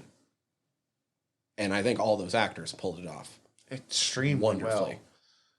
Well, and plus they were all getting ragged on too because of their flags. Well. And Roach being like, Roach's entire insistence that the cat is the scariest thing on That Earth. was Frenchie. Frenchie's, god damn, I'm so sorry. I don't have any of these side crews names down yet. I'm going to have to watch it a time or two.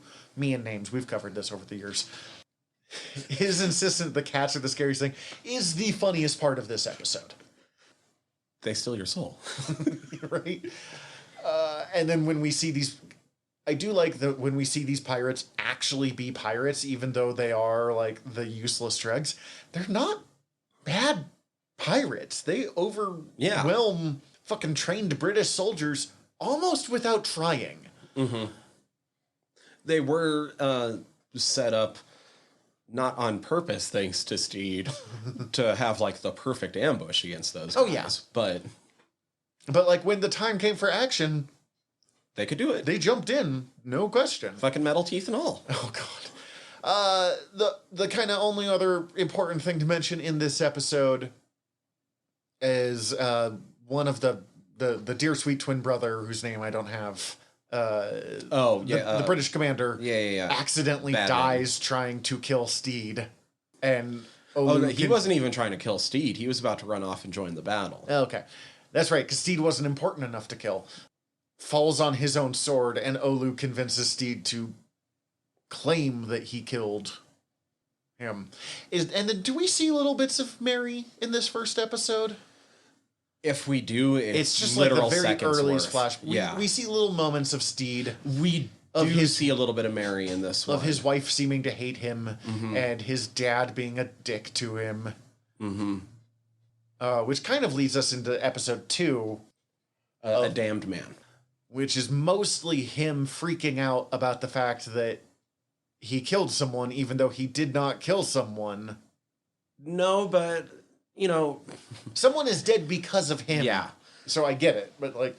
I realize, man, he words certain things interestingly throughout the series to continue referencing that. Like, I noticed even in the last episode when he's, like, sitting at the bar with his homies and they're like, regale us with your stories at your time being a pirate. And they're like, have you ever killed anyone?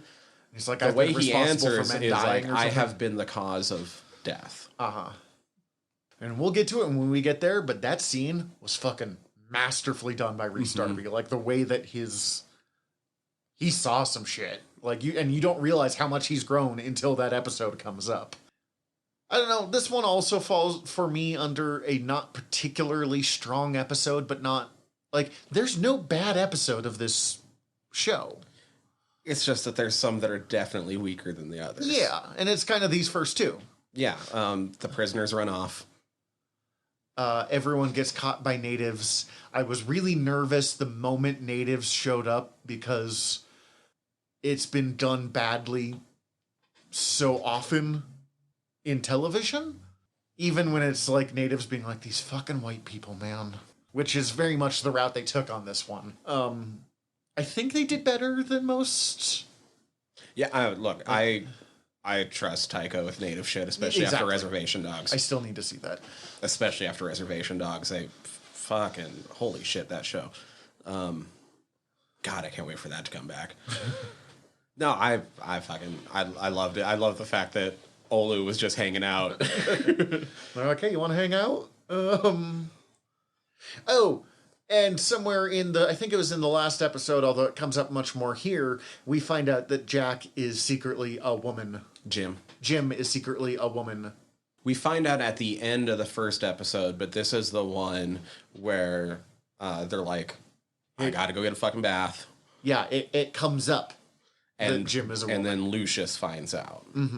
And you get remember, not all beards are actual beards. Like, I know something about having to hide who I am. Yeah. He's kind of stereotypically gay, but I'm not mad about it either. No. Like, he's... I was about to say, even though he says that, I'm like, I don't think you're hiding anything right now, but probably growing up you were, so I understand why you're telling Jim that. I do feel, though, that Lucius on the ship is living out and proud. Oh, yeah. Oh, yeah, and that'll definitely come up very quickly. We meet fucking Izzy in this one. I will point out, Vico Ortiz, actual non-binary actor. So I should not be using she, thank you. I should be using they. Well, the character was a she at the... The character's a she? You were referring to Jim? Yes. It's never quite clear. I'm not sure how to go about that. I'm going to go with they just to be safe. And this is one of the things we were talking about but they refer to Jim as she, but also as Jim. And the actor themselves are non-binary. So I think it's going to be easier just to go with they at this point. But the show itself is not 100% clear. And I don't think Jim is 100% clear. Partly, I mean, this is a super romanticized version of this era. But especially in Western civilization, whatever the fuck that means, non-binary wasn't a thing that existed. I know, and that's the feeling I get from Jim is I feel that Jim both doesn't know, but doesn't necessarily care either. Well, as long as Jim gets to live the way Jim wants. And it ties into a whole lot of Anne Bonny and Mary Read as, women who dressed up as men. Were they trying to live as men? Because both of them were raised as men for part of their childhoods as males for various disguise reasons because their parents all sucked. But, well, no, Mary's mother was just desperate. But that's a whole... Read about them. They're fucking fascinating. But there's a whole lot of question on, like, were they, trying to live as men? Would they be someone who identified as men but were born as women, or was that just kind of the option available to them? Mm-hmm. And the answer is kind of, I don't know if it's important, because either way is super fucking fascinating, and, like, either one... We don't have a way of proving one way or the other. And they're not around to tell us. Yeah, exactly. So, like, either way is kind of interesting, and it is an interesting question, but, like, there's not a definitive answer. I do think it's interesting that Jim decided that they wanted to stay Jim. Although they stopped wearing the beard and the nose, though, if I remember. Yes, but absolutely. I mean, later that'll come up in an episode or two. But once again, that's because that was part of the disguise. Now they're not disguised. The crew just needs a name to fucking call they them. just still want to be Jim. I do think that I do love. This is jumping into the next episode, but I do love once the crew all knows. And they're not sure whether they're going to call Jim or not anymore. When Swede's like, if you're not going to be Jim, can I be Jim? Fucking Swede. I was expecting the Jim storyline to last, in disguise, to last a lot longer. Yeah, than not it did. like episode 3. I thought it was going to be a Suddenly everyone season-long knows. thing. Yeah. I don't know. I don't have much on episode 2 other than we mentioned that Bonnet accidentally beats Izzy Hands. Not accidentally, but like... Not really through his own successes. He just... Oh, yeah, he bluffs them really well. Mm-hmm. It's like, my entire crew's out in the fucking woods. On my mark, unleash hell. Yeah, it really... It's kind of important for setting up... Izzy does not like Steed. No. At all. Izzy weirdly... This is a weird comparison. Izzy weirdly reminded me of pro poker players that get pissed when somebody is playing quote-unquote wrong. We're professionals, this is how you play, and you're like, well, I'm fucking winning, so clearly it's okay. Mm-hmm. I never would have put it in that, like, in poker, because I never fucking have watched pro poker players, but I know exactly the type that you're talking about, and you're 100% correct. Yeah. Which is what makes him interesting with Blackbeard in a few minutes. At the very end of this, Jim kidnaps Lucius and hides them in a box. Yes. And it becomes very clear, even though it was not a super secret, that Olu is interested in Jim. Well, yeah, because the elder's like, you can come stay with us. And Olu's just like, I got somebody on the ship. You know, the fact that he's named Jim does kind of tie into The Office a little bit, too. Like, I don't know if they were purposely doing these Office comparisons, but... I mean... Thanks to this being a fucking pirate show, I just kept Jim. I'm not Jim. He's Jim. I might have... Fuck, there's so many things to watch tonight. Episode 3, they go to Nassau because they need... What is it that they need? It's not oranges, that comes up later. Oh, it's because Steed wants to go introduce himself to the other outlaws as the new... gentleman pirate. Yeah, the gentleman pirate. He's like, I need to make my introduction into the world. He's basically trying to throw himself a fucking... coming out party. A coming out party, yeah. But as a pirate. Which is... Jesus Christ. It really is... To use Belagar terms, the person who comes to the first event or practice and they are dressed to the nines with garb that is completely impractical for running around, and they have the biggest, I'm just not the nicest, the biggest sword they could get their hands on. It's the fucking Buster Sword, just... Yeah, they're like, oh, I bought this. It's a claymore. And they're like, okay, technically you are kind of right. But we don't use that terminology, and it's nothing wrong with it. It's just like, you do not know what you are talking about. Mm-hmm. You know what a claymore is, but like, What would be the right terminology? we would call it a red. Okay. Because a red is a weapon that is over 4 feet long that with 2 hands you can break shields with. We do color coding, technically and number coding, but like to mark it. So like if there's a red wrapping on the pommel, that means that 2 hands it can break a shield is over a certain size. It doesn't matter. I mean, you can totally call it a claymore or a buster sword or a nodachi or whatever fucking thing you're trying to make. But because they all largely fall under the same rulings, we generally just refer to them as red. A min red is like the absolute minimum size. A glaive is like a fucking pole with a sword on the end of it. Right. Okay. And there's nothing wrong with those people. We love them. They're into it. We're super down. But there's always that like, oh, you're gonna get your ass kicked until like, you figure this shit out. You're way more enthusiasm than anything else right now. And that's it. It's gonna be a real rough first practice. We hope you make it through. Like, And that's definitely Steed showing up in all white suit and NASA. fucking drinking out of the nose jar and for the most part this episode, other than some prep stuff of like it is time for Blackbeard to meet Steed and him refusing to just like go to where Blackbeard is, this is mostly a Jim and Olu episode. Right, because we start getting drops of Jim's backstory. We get, like, Jim killed one of Spanish Jackie's 19 husbands. Like, and has the family knife. And that Jim's father was murdered by a group of people, and Jim is on a quest for revenge. Did you catch that? The group? The I joke don't- there? The Siete Gallos? No, I do not. So, 7. Siete. Yeah. Gallos is rooster. The 7 cocks. Fair enough. We meet Fred Armisen here. He's a very Fred Armisen role. I loved it every second of it. Even though I will say the fact that he's going to fucking turn on him in the end is telegraphed from like 5 miles away. The very beginning. Of course it is. And I don't think it wasn't supposed to be a surprise, but I also was kind of like, okay, so when's it going to happen?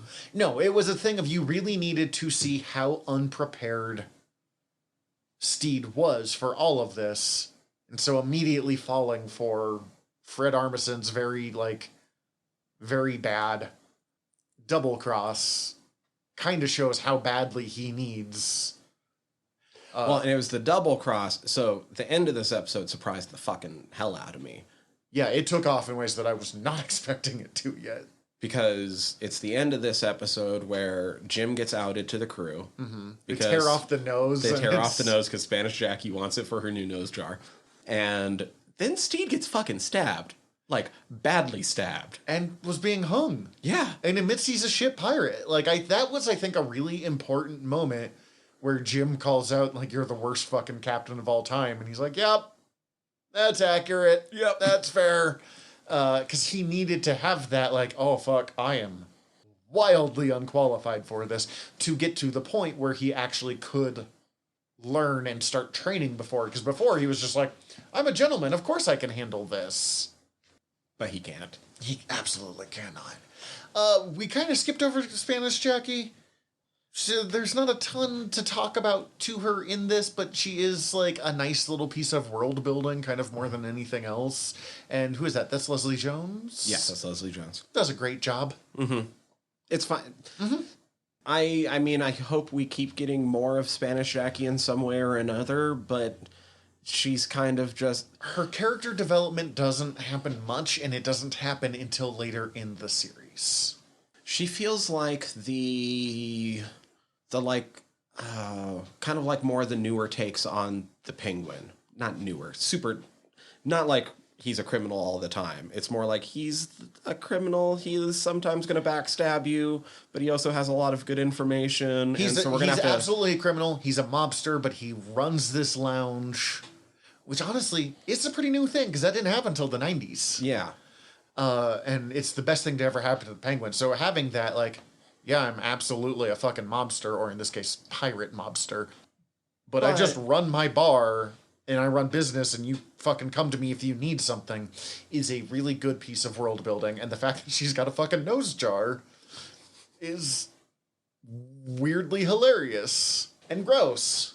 Gross. Episode 4, Discomfort in a Married State. One of the best episodes of the series. Absolutely.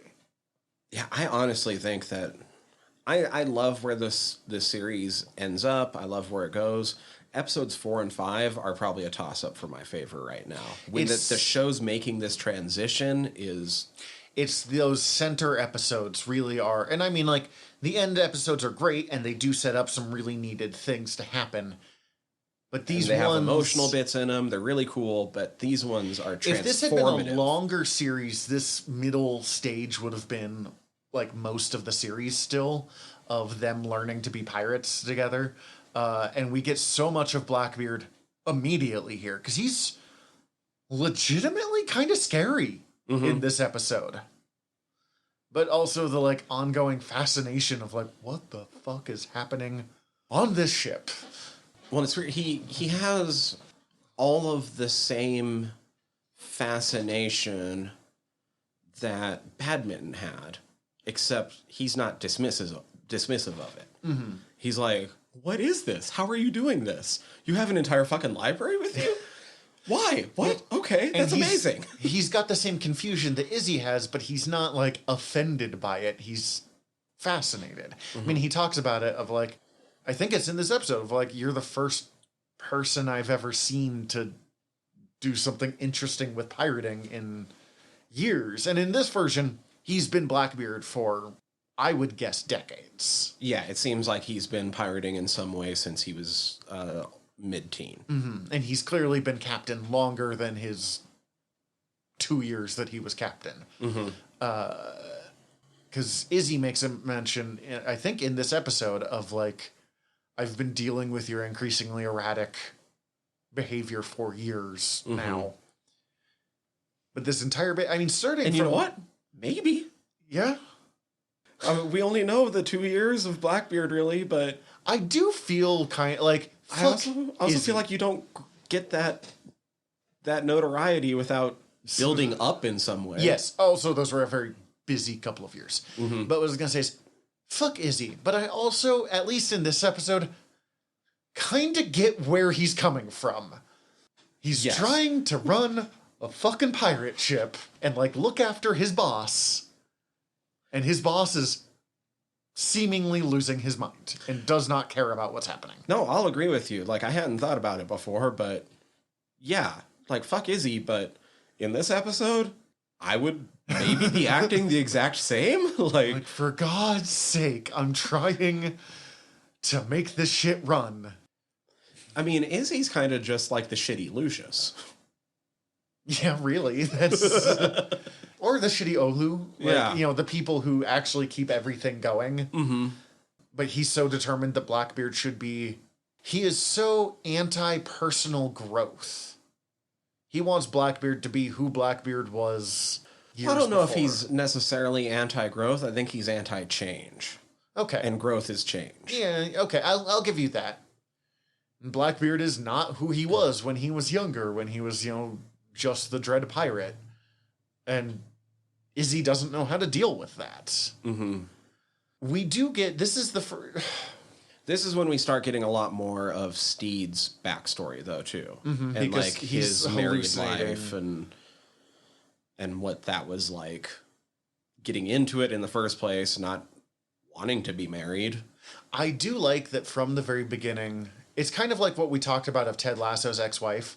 We at no point really see Mary treated as a bad person or like a shrew, which I was kind of expecting a little bit, because when we see the like moments of her in the first episode, she's just glaring at him with disdain. But then we see that like she was kind of forced in the exact same situation that he was. These people met each other like 20 minutes before they got married. Neither one of them had any choice in it whatsoever. Yeah. And he's just kind of going through the motions, and she's trying to make the best of it. I did dig her art. Yeah, she was a good banner. he was a little dick with it, but you know, like, I do love that sort of the foreshadowing of where we learn through the next few episodes basically where Blackbeard is in his life right now through his simple answer to Steed right from the get-go. And he's like, "Oh, do you work for Blackbeard?" He's like, "Oh yeah, I suppose I sorta do." because he's the legend of Blackbeard has gotten bigger than who Blackbeard is. And who Ed wants to be. And it might have been who Ed thought he wanted to be. Mm-hmm. But like, it's not as he says, it's not a challenge anymore. It's not anything new anymore.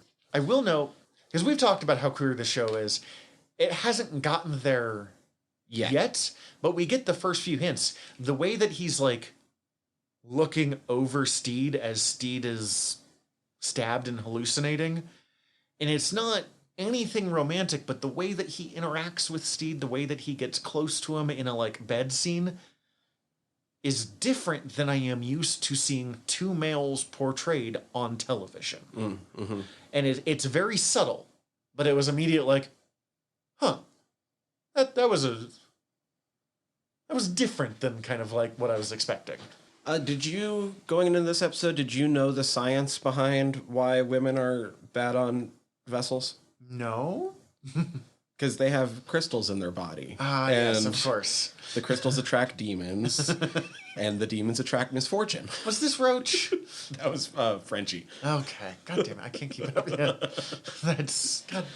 Oh, God. I fucking love how, even though past those first couple episodes, the show moves away from just feeling like it's trying to be a workplace comedy, I love how the crew all just treat Izzy as just a shitty middle manager that they have to deal with, like none of them want to. Yeah. And like he'll come in and they'll listen to him, and as soon as he's left the room, they're just right back to what they were doing. Which we've all had that middle manager. Mm-hmm. This does have some... that has the fake the lighthouse and shit, which was interesting because once again, when you're thinking about where this episode is going, and you see, like, you know that the lighthouse is tied to Steed's marriage presence and like their vows that were written for them, basically, and how they're supposed to be lighthouses for each other, and then Blackbeard telling them what you're supposed to stay away. Lighthouses are there for you to fucking stay away from. But then they build a lighthouse together, which is its own kind of fascinating little bits of subtext. The bit, just amazing little acting from Taika when Steed reveals the fucking hidden closet, and it's just a very simple, fuck off. Right. Like, yeah, that was pretty good. Next, I loved episode 5 too. But before that, ending of the episode of Blackbeard coming up with the plan of, well, the plan that he gives to Steed is, you teach me to be a gentleman, I'll teach you to be a pirate. And the plan that he gives to Izzy is, we will kill Steed, I will take Steed's job, and you can take over Blackbeard's empire, basically. Right. 5's so fucking funny. Here is where we are seeing Blackbeard learn to be a gentleman. After the opening of a couple of the raids with Steed taking notes with Lucius. But yeah, the best revenge is dressing well is the episode. First, I love Nick Kroll anyway. So Kroll and Kristen Schaal showing up was I'm not a big Nick Kroll guy, but it worked well in this. Oh, that was so fucking perfect. I was like, oh, god damn it, this fucking asshole. God. He plays shitty French gentleman. I mean, terrible French accent, but like if you're doing that on purpose, he does it perfectly, of the most infuriating kind of... Look, that party's a good place for me to practice my massive aggression. You're correct. I was expecting this episode to be a lot more uncomfortable for me than it was, because I, like... Someone being... It could have went really cringy. And I don't handle cringe very well. So I was expecting to need to, like, fucking leave the room for a moment and be uncomfortable, and instead, it's just... We see why Steed doesn't want to be a part of it, And we understand how it's interesting for Blackbeard because this is, as we said, this is new. Mm-hmm. He's never fucking done this before. The fucking pyramid scheme had me rolling. That's so good. And they fucked all of them over so well with it. All of them. The sketching Fang was fucking hilarious. Yes. Also the line of like, oh, you think you're cute. Actually, I know I'm not cute, but like, I'm just gonna like act like I am and roll with it. And I was like, yeah, buddy. Well, and was it fucking Black Pete's like, it worked on me. There we go. We learned that Izzy is called, he's got a nickname with Blackbeard. Like, no one really respects Izzy. Oh, they Dizzy do what Izzy. That's it. They do what he says because he's the second in command in middle management, and we all put up with middle management whether we like it or not. But then when he leaves, you go, I mean, it's what you were saying about his crew, or about the crew of Steed's crew. Mm-hmm. Blackbeard doing really well until not doing really well, and how quick they turn on him. That's all we all saw that coming, but it was extremely well done. It was very well done. I did think of a quote where Taika talked about one of his goals in life is to never have to dress like a vampire again, because he apparently just fucking hated that. And then they that put him fucking in this purple suit he came out in was Oh, fucking... it was very good, but Yeah. like that's worse than the vampire suit when it comes to uncomfortable shit to wear. 100%.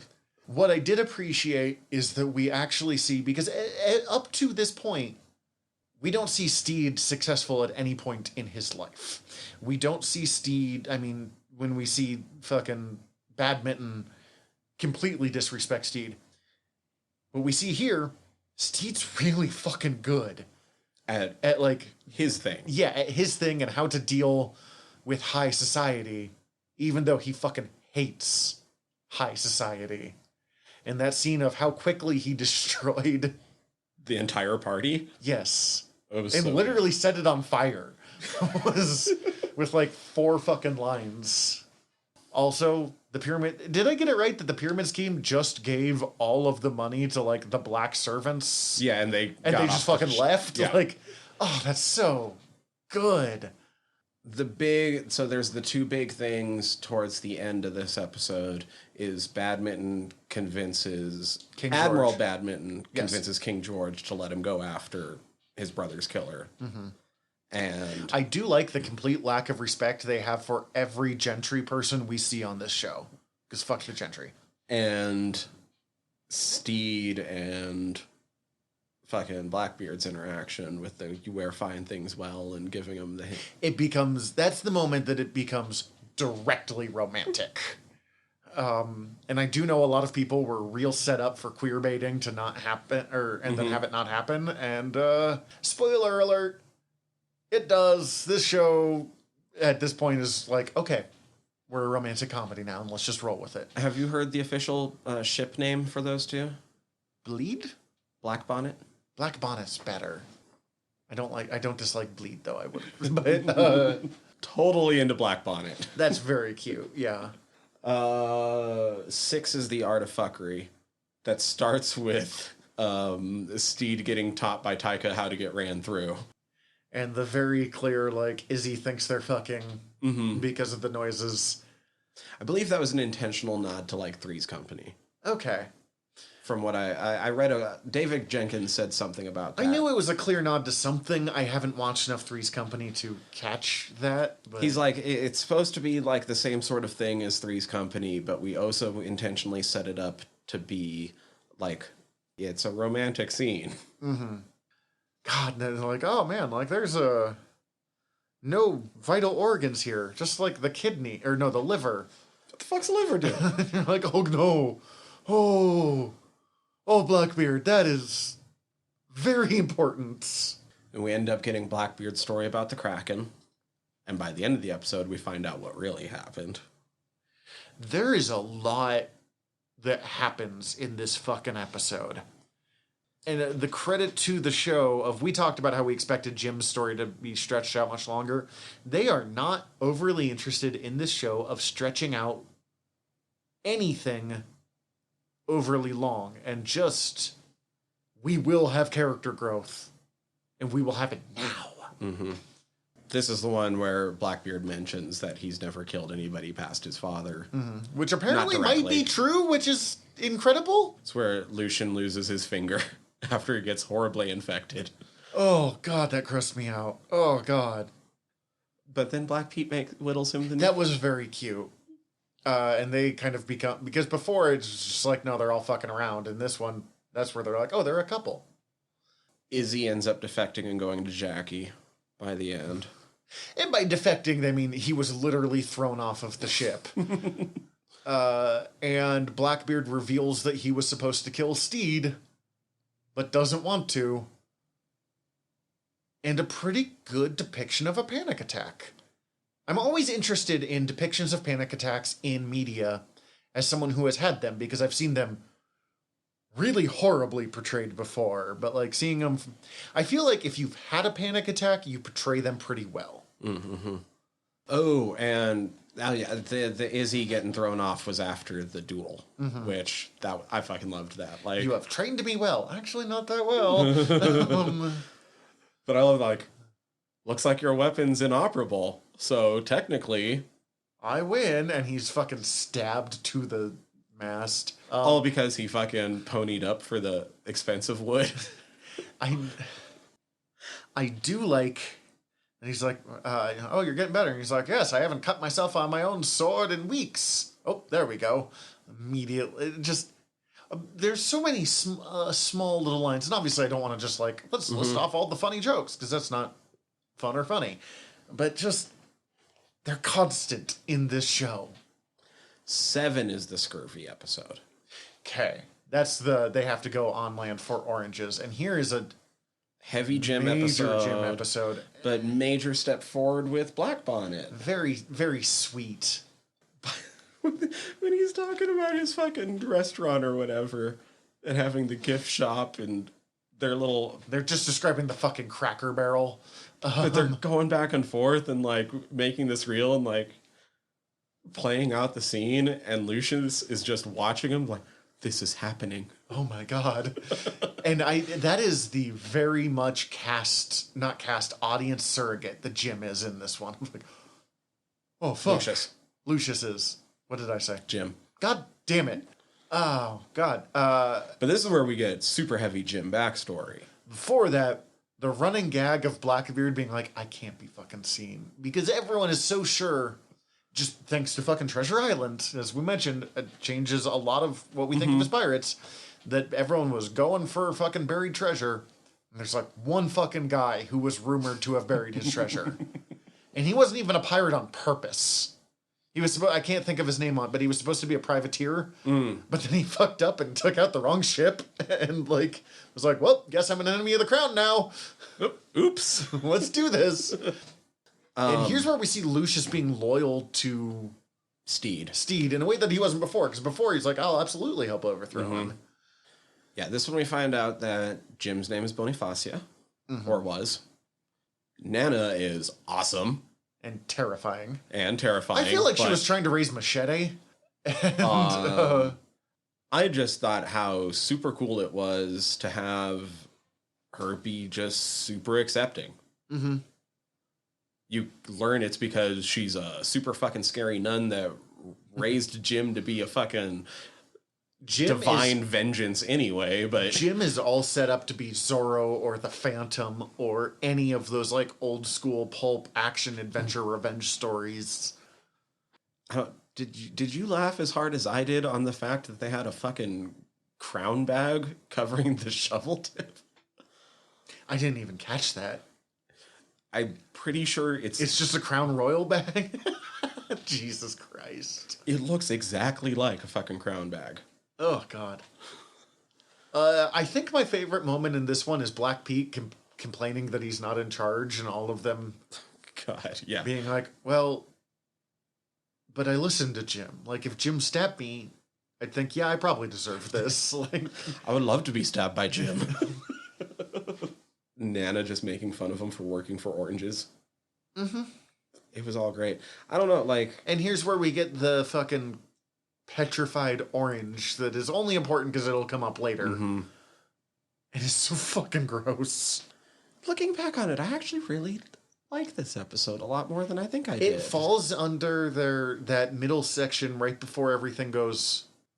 From when Blackbeard joins up through the Calico Jack episode are my favorite episodes of this series.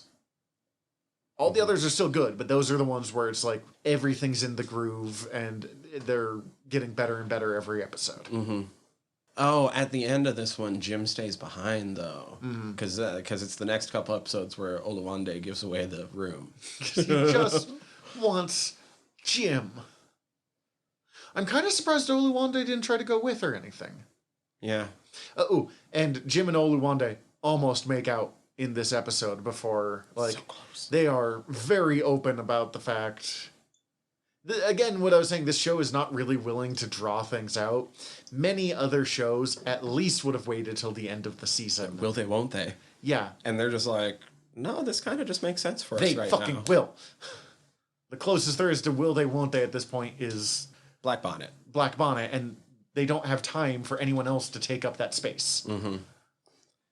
8's where Calico Jack shows up, and we get Buttons and poor Carl. Fucking, what a weird little intro.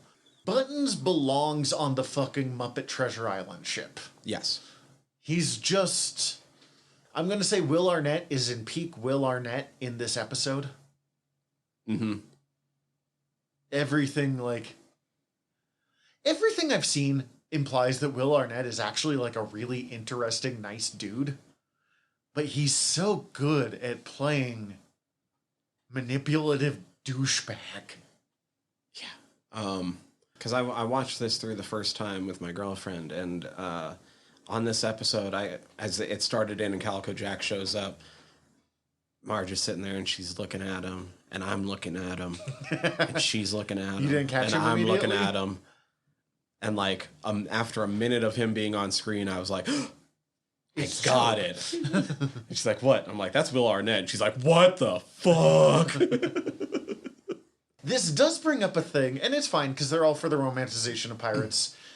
The amount that people are able to just take a little dinghy and like go into the ocean and be fine, and me being like, oh no, don't do that. Not that. Don't. That's a good way to die. Like, even in calm weather. But, like, fucking Blackbeard ends up fucking off with his homie. Breaks Steed's heart for a little bit. Well, Blackbeard starts to revert a little bit, you know, and it's like, I had a friend who was starting to see this guy, and then she hung out with him and some of his college friends, and she was like, God, I don't know, like, is this who he really is? He was kind of bro-ish, and I was like, well, is he always like that, or is he like that when he sees his college friends? In the same way that, like, when I see some college buddies, there's some old habits that we have together that kick back up that is not necessarily... So Blackbeard's going back to his party days, and him being, this is who I am. It's not, man. This is everything that you're trying not to be anymore. This is your Jack Sparrow phase. Mm-hmm. Whippies. Ugh, Whippy stresses me out. The fucking game where they're just throwing coconuts at each other's heads. And it super ties into, like, dumb friends that I had friends that played a game called Stretch that stressed me out, where they just had a knife, and you would chuck the knife near the other person's foot, and then you would stretch out your foot to that foot, or that spot, and then you would throw the knife, and it's just making people go more and more into the splits until someone falls over. But I had to be like, you are not allowed to play this. We are in a public park, and you're throwing knives at each other. You have to stop. And that's very much what Calico Jack's entire fucking thing was. You had mentioned this last week. It's definitely heavily implied here that he used to have a relationship with Blackie, as he knew him. Yeah, heavily. I mean, Calico Jack pretty much straight out says it, but we don't know how much we can take him at his word. But there's no reason why not either, from what we've seen. So this is one of those things, because I can't resist insulting Calico Jack. I feel like Edward Teach, real life Edward Teach, would have stabbed him in the head almost immediately. They might have actually met. Most of these famous pirate captains knew each other on some level. you end up, like, that whole Izzy subplot's been brewing in the background, and by the end of the episode, you find out that Calco Jack was sent, because he's part of setting up that ambush for Badminton to show up, but God, the way he finally gets it was so satisfying. Getting just fucking distracted by the bird and then blown off of his fucking dinghy by a cannonball. Oh, God. By Olivia. Oh, poor Olivia. That was my favorite part of the episode, is when Olivia lands next to fucking Buttons and they actually give her subtitles, and you realize that Buttons was speaking with seagulls this entire time and understanding but I do love it that it could be taken either way very easily. Like, is Buttons, or is that just, like, the Buttons view of the world? Well, then Olivia does go fuck with CJ. Yeah, but it's kind of like in the Suicide Squad, where we see the Harley Quinn vision, and it's, instead of, like, blood, it's flowers, and there's fucking little birds and shit.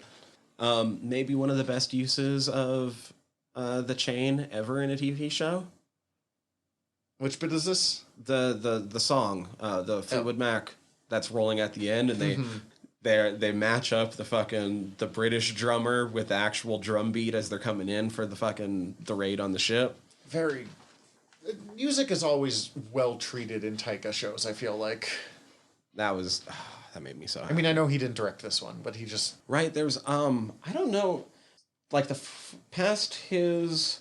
So he directed the first one. The next 3 after that are all done by Nacho Vigalondo, which blew me out of the fucking water, because we've talked about him on Fried Squirms. I was gonna say, I recognize the name through you. And, like, when I saw that name come up, I was like, fucking Nacho did this? That's amazing. Actually, the flick of his we covered wasn't very horror-y. It starts out more horror than it ends up being once you understand what's going on. It's hard to explain. Okay. Very good time travel movie. Just say what the movie is. It's called Time Crimes. Oh, I've heard of it at least. Yeah. It was a recommendation from Steven. Oh, hell yeah. He was on the episode. So, hell yeah. I almost asked him to be on this episode, but we would have had another straight dude trying to talk about the queer pirate comedy. Also, he hasn't seen it yet. But yeah, all that comes to a head at the end, and everybody gets captured by the British. Another thing that on any other show... There's so many things on this show that in any other show would have been like the season 1 finale. Yeah. Because that then goes into episode 9. Where they're about to be killed. Like, a lot happens in this episode. I took 2 notes for the entire episode, and that's Act of Grace, and then fucking they kiss. Yes. This episode sets up a lot of things that need to happen. And we find the kind of interesting things of where Steed and Blackbeard are different. Steed and Ed are different. Because Steed still wants to be a pirate. Ed doesn't anymore. He just wants to be with Steed. And experience new things with him. How fucking angry Admiral Badminton is very good. Honestly, yeah, the only thing I have to talk about is the scene on the beach where they talk about what makes them happy, and, you know, they fucking kiss, and every gay person that's used to queerbaiting in shows just punched the air. And great acting from Rhys Darby of just, you make Steed happy. Yeah, the episode 9 is mostly just rather sweet most of the way through, because you get a lot of those two interacting and talking about what their future could be. And then fucking tragic. Yeah, also, like, managing to give the right hue of sunrise so that Taika is rowing away in bisexual lighting. Yeah. He is supposed to meet up with Blackbeard, and they're gonna run away together. But he gets kidnapped by Admiral, what's his name, who is now out of any good graces by the way that this whole thing went down. Badminton dies in the process. And Steed is fucking traumatized by it all over again. And so he decides, and both of them decide in their own ways to retreat to who they used to be because they were both hurt by these situations. Steed goes home, quote unquote home. And Blackbeard goes back to Gonna be a pirate, but he's not yet to angry pirate. He's just guessing going back to be a pirate. and then wherever you go, there you are. Mary is the star of this episode. The Widow Bonnet. The Widow Bonnet. I think I'm gonna just keep that. That's Air Mystery. And, like, I kind of feel bad for Steed, but also, like, get fucked, man. All of these people were dealing with the fact that you fucking ran off on them. You can't just expect things To go back to go to back. normal. And, like, she even tried to, like, find some balance there of, okay, You're back. Back. We're gonna be married. We made these vows. I can't change that, but I'm gonna go fuck Doug. Because Doug. Doug's the best. I would have liked a little more between these next two episodes. Oh no, that's the last. This Oh, is that's the last episode. Oh, okay. Sorry. This episode, a little more development with Steed and the kids, because Yeah. we see them be like, "You're fucking. I guess you're my dad again. I don't know how to deal with this." And then he gets that When we saw touching the- moment with his daughter for And a it split came second. out of fucking nowhere. And we had seen that he had been very close with his kids, like the pirate games that they played together. He was a decent dad. And I don't know. There's nothing we could have cut, I think, for more space with the kids. Right. It just seems like a weird afterthought when it really shouldn't be. Yes, exactly. We see her increasingly unwilling to deal with Steed. But then he pulls such a good fuckery to get everybody out of it. And actually, my favorite moment of this is after she tries to kill him. And they have a real conversation and they realize that they like one another. That, like, Yeah. they don't want to be married. They're not in love. They've never been in love, but they care for each other. Very They've- much so. They really like one another. They love each other. They're not in love with each other. And that's such a important thing in life. And that's so good to see. And then her just like that really like, yeah, Doug's the best. And them and him realizing how deeply in love with Ed he is. And he basically comes out to his wife in this. And what I love is there's no moment where there's like, oh my God, you're gay. She's just like, fucking great. You found someone you're in love with. I'm super happy for you, man. Now I can go back to fucking Doug. I'm going to go Doug. Yeah. I'm going to go Doug. And we see how much he really had. He never fit into this world in the first place, but how much he really has changed. And the best bit of it is someone like catches him by surprise and he fucking almost knifes him. And you're like, whoa, Steed. Ed goes through like 3 episodes in this episode. That's why I thought this was 2 episodes. So much happens. Because Ed goes from blubbering, lovesick. Impossible to be around. I hate friends who are not. I hate friends, but I hate friends who are in this situation because you feel for them, but also They're the worst They're at the that worst. point. And man, there's a lot of reasons I hope I never get divorced. Mostly, I am desperately in love with my wife, but I am also aware that when I hit this stage, I hit it hard, and I have traditionally made it everybody's problem. It is not a part of myself that I am proud of, but it is something that I have done.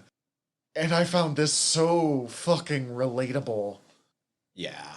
But then he goes all the way back around to like, Way too far. yeah, he's at least like he's still hurt, he's still feeling his feelings, but by the end he's like, well then I have to try to reclaim being Blackie if this isn't going to be my life. Yeah. But oh my God. I'm going to be who I was before I was hurt, which is horseshit. It's not how life works. It's so clever how the show uses his heartbreak to create Blackbeard's flag. The broken heart flag, yeah. Also, I like how he's trying so hard to be like threatening Blackbeard and putting on the makeup and stuff and so showing dumb. how fucking pathetic it all really It looks so is. fucking dumb. When he fucking re-blacks his beard, I'm like, oh God. Oh, buddy, just own it. Jim and Olu get together. Okay, so with him going kind of back to being bad at the end, He fucking kidnaps Jim. kidnaps Jim. but I don't think the show will actually kill off the character. How do you think Lucius survives as we hopefully go into season 2? Remind me where Lucius ends up, because everyone else is fucking... Well, because Blackbeard goes up onto the prow, and he's thinking about his times with Steed, and like the handkerchief from the "You Wear Fine Things Well." He like looks at it for a second and then lets it get carried off overboard by the wind. Which bothered me almost as much as seeing books thrown into water. That makes me physically cringe. And then Lucius comes out to ask him about the talent show that they were setting up. Mm-hmm. And he just pushes him overboard. That's right. He just pushes... I wanted to say he got stabbed or something. And you hear him for a second like thrashing in the water and like, help me. And then it sort of... Mm-hmm. I mean, he's close enough to the shore because they hadn't fully left the island yet where everyone else was marooned. Mm-hmm. So I guess there could be something along... I just want to know how everyone's going to fit on that fucking dinghy.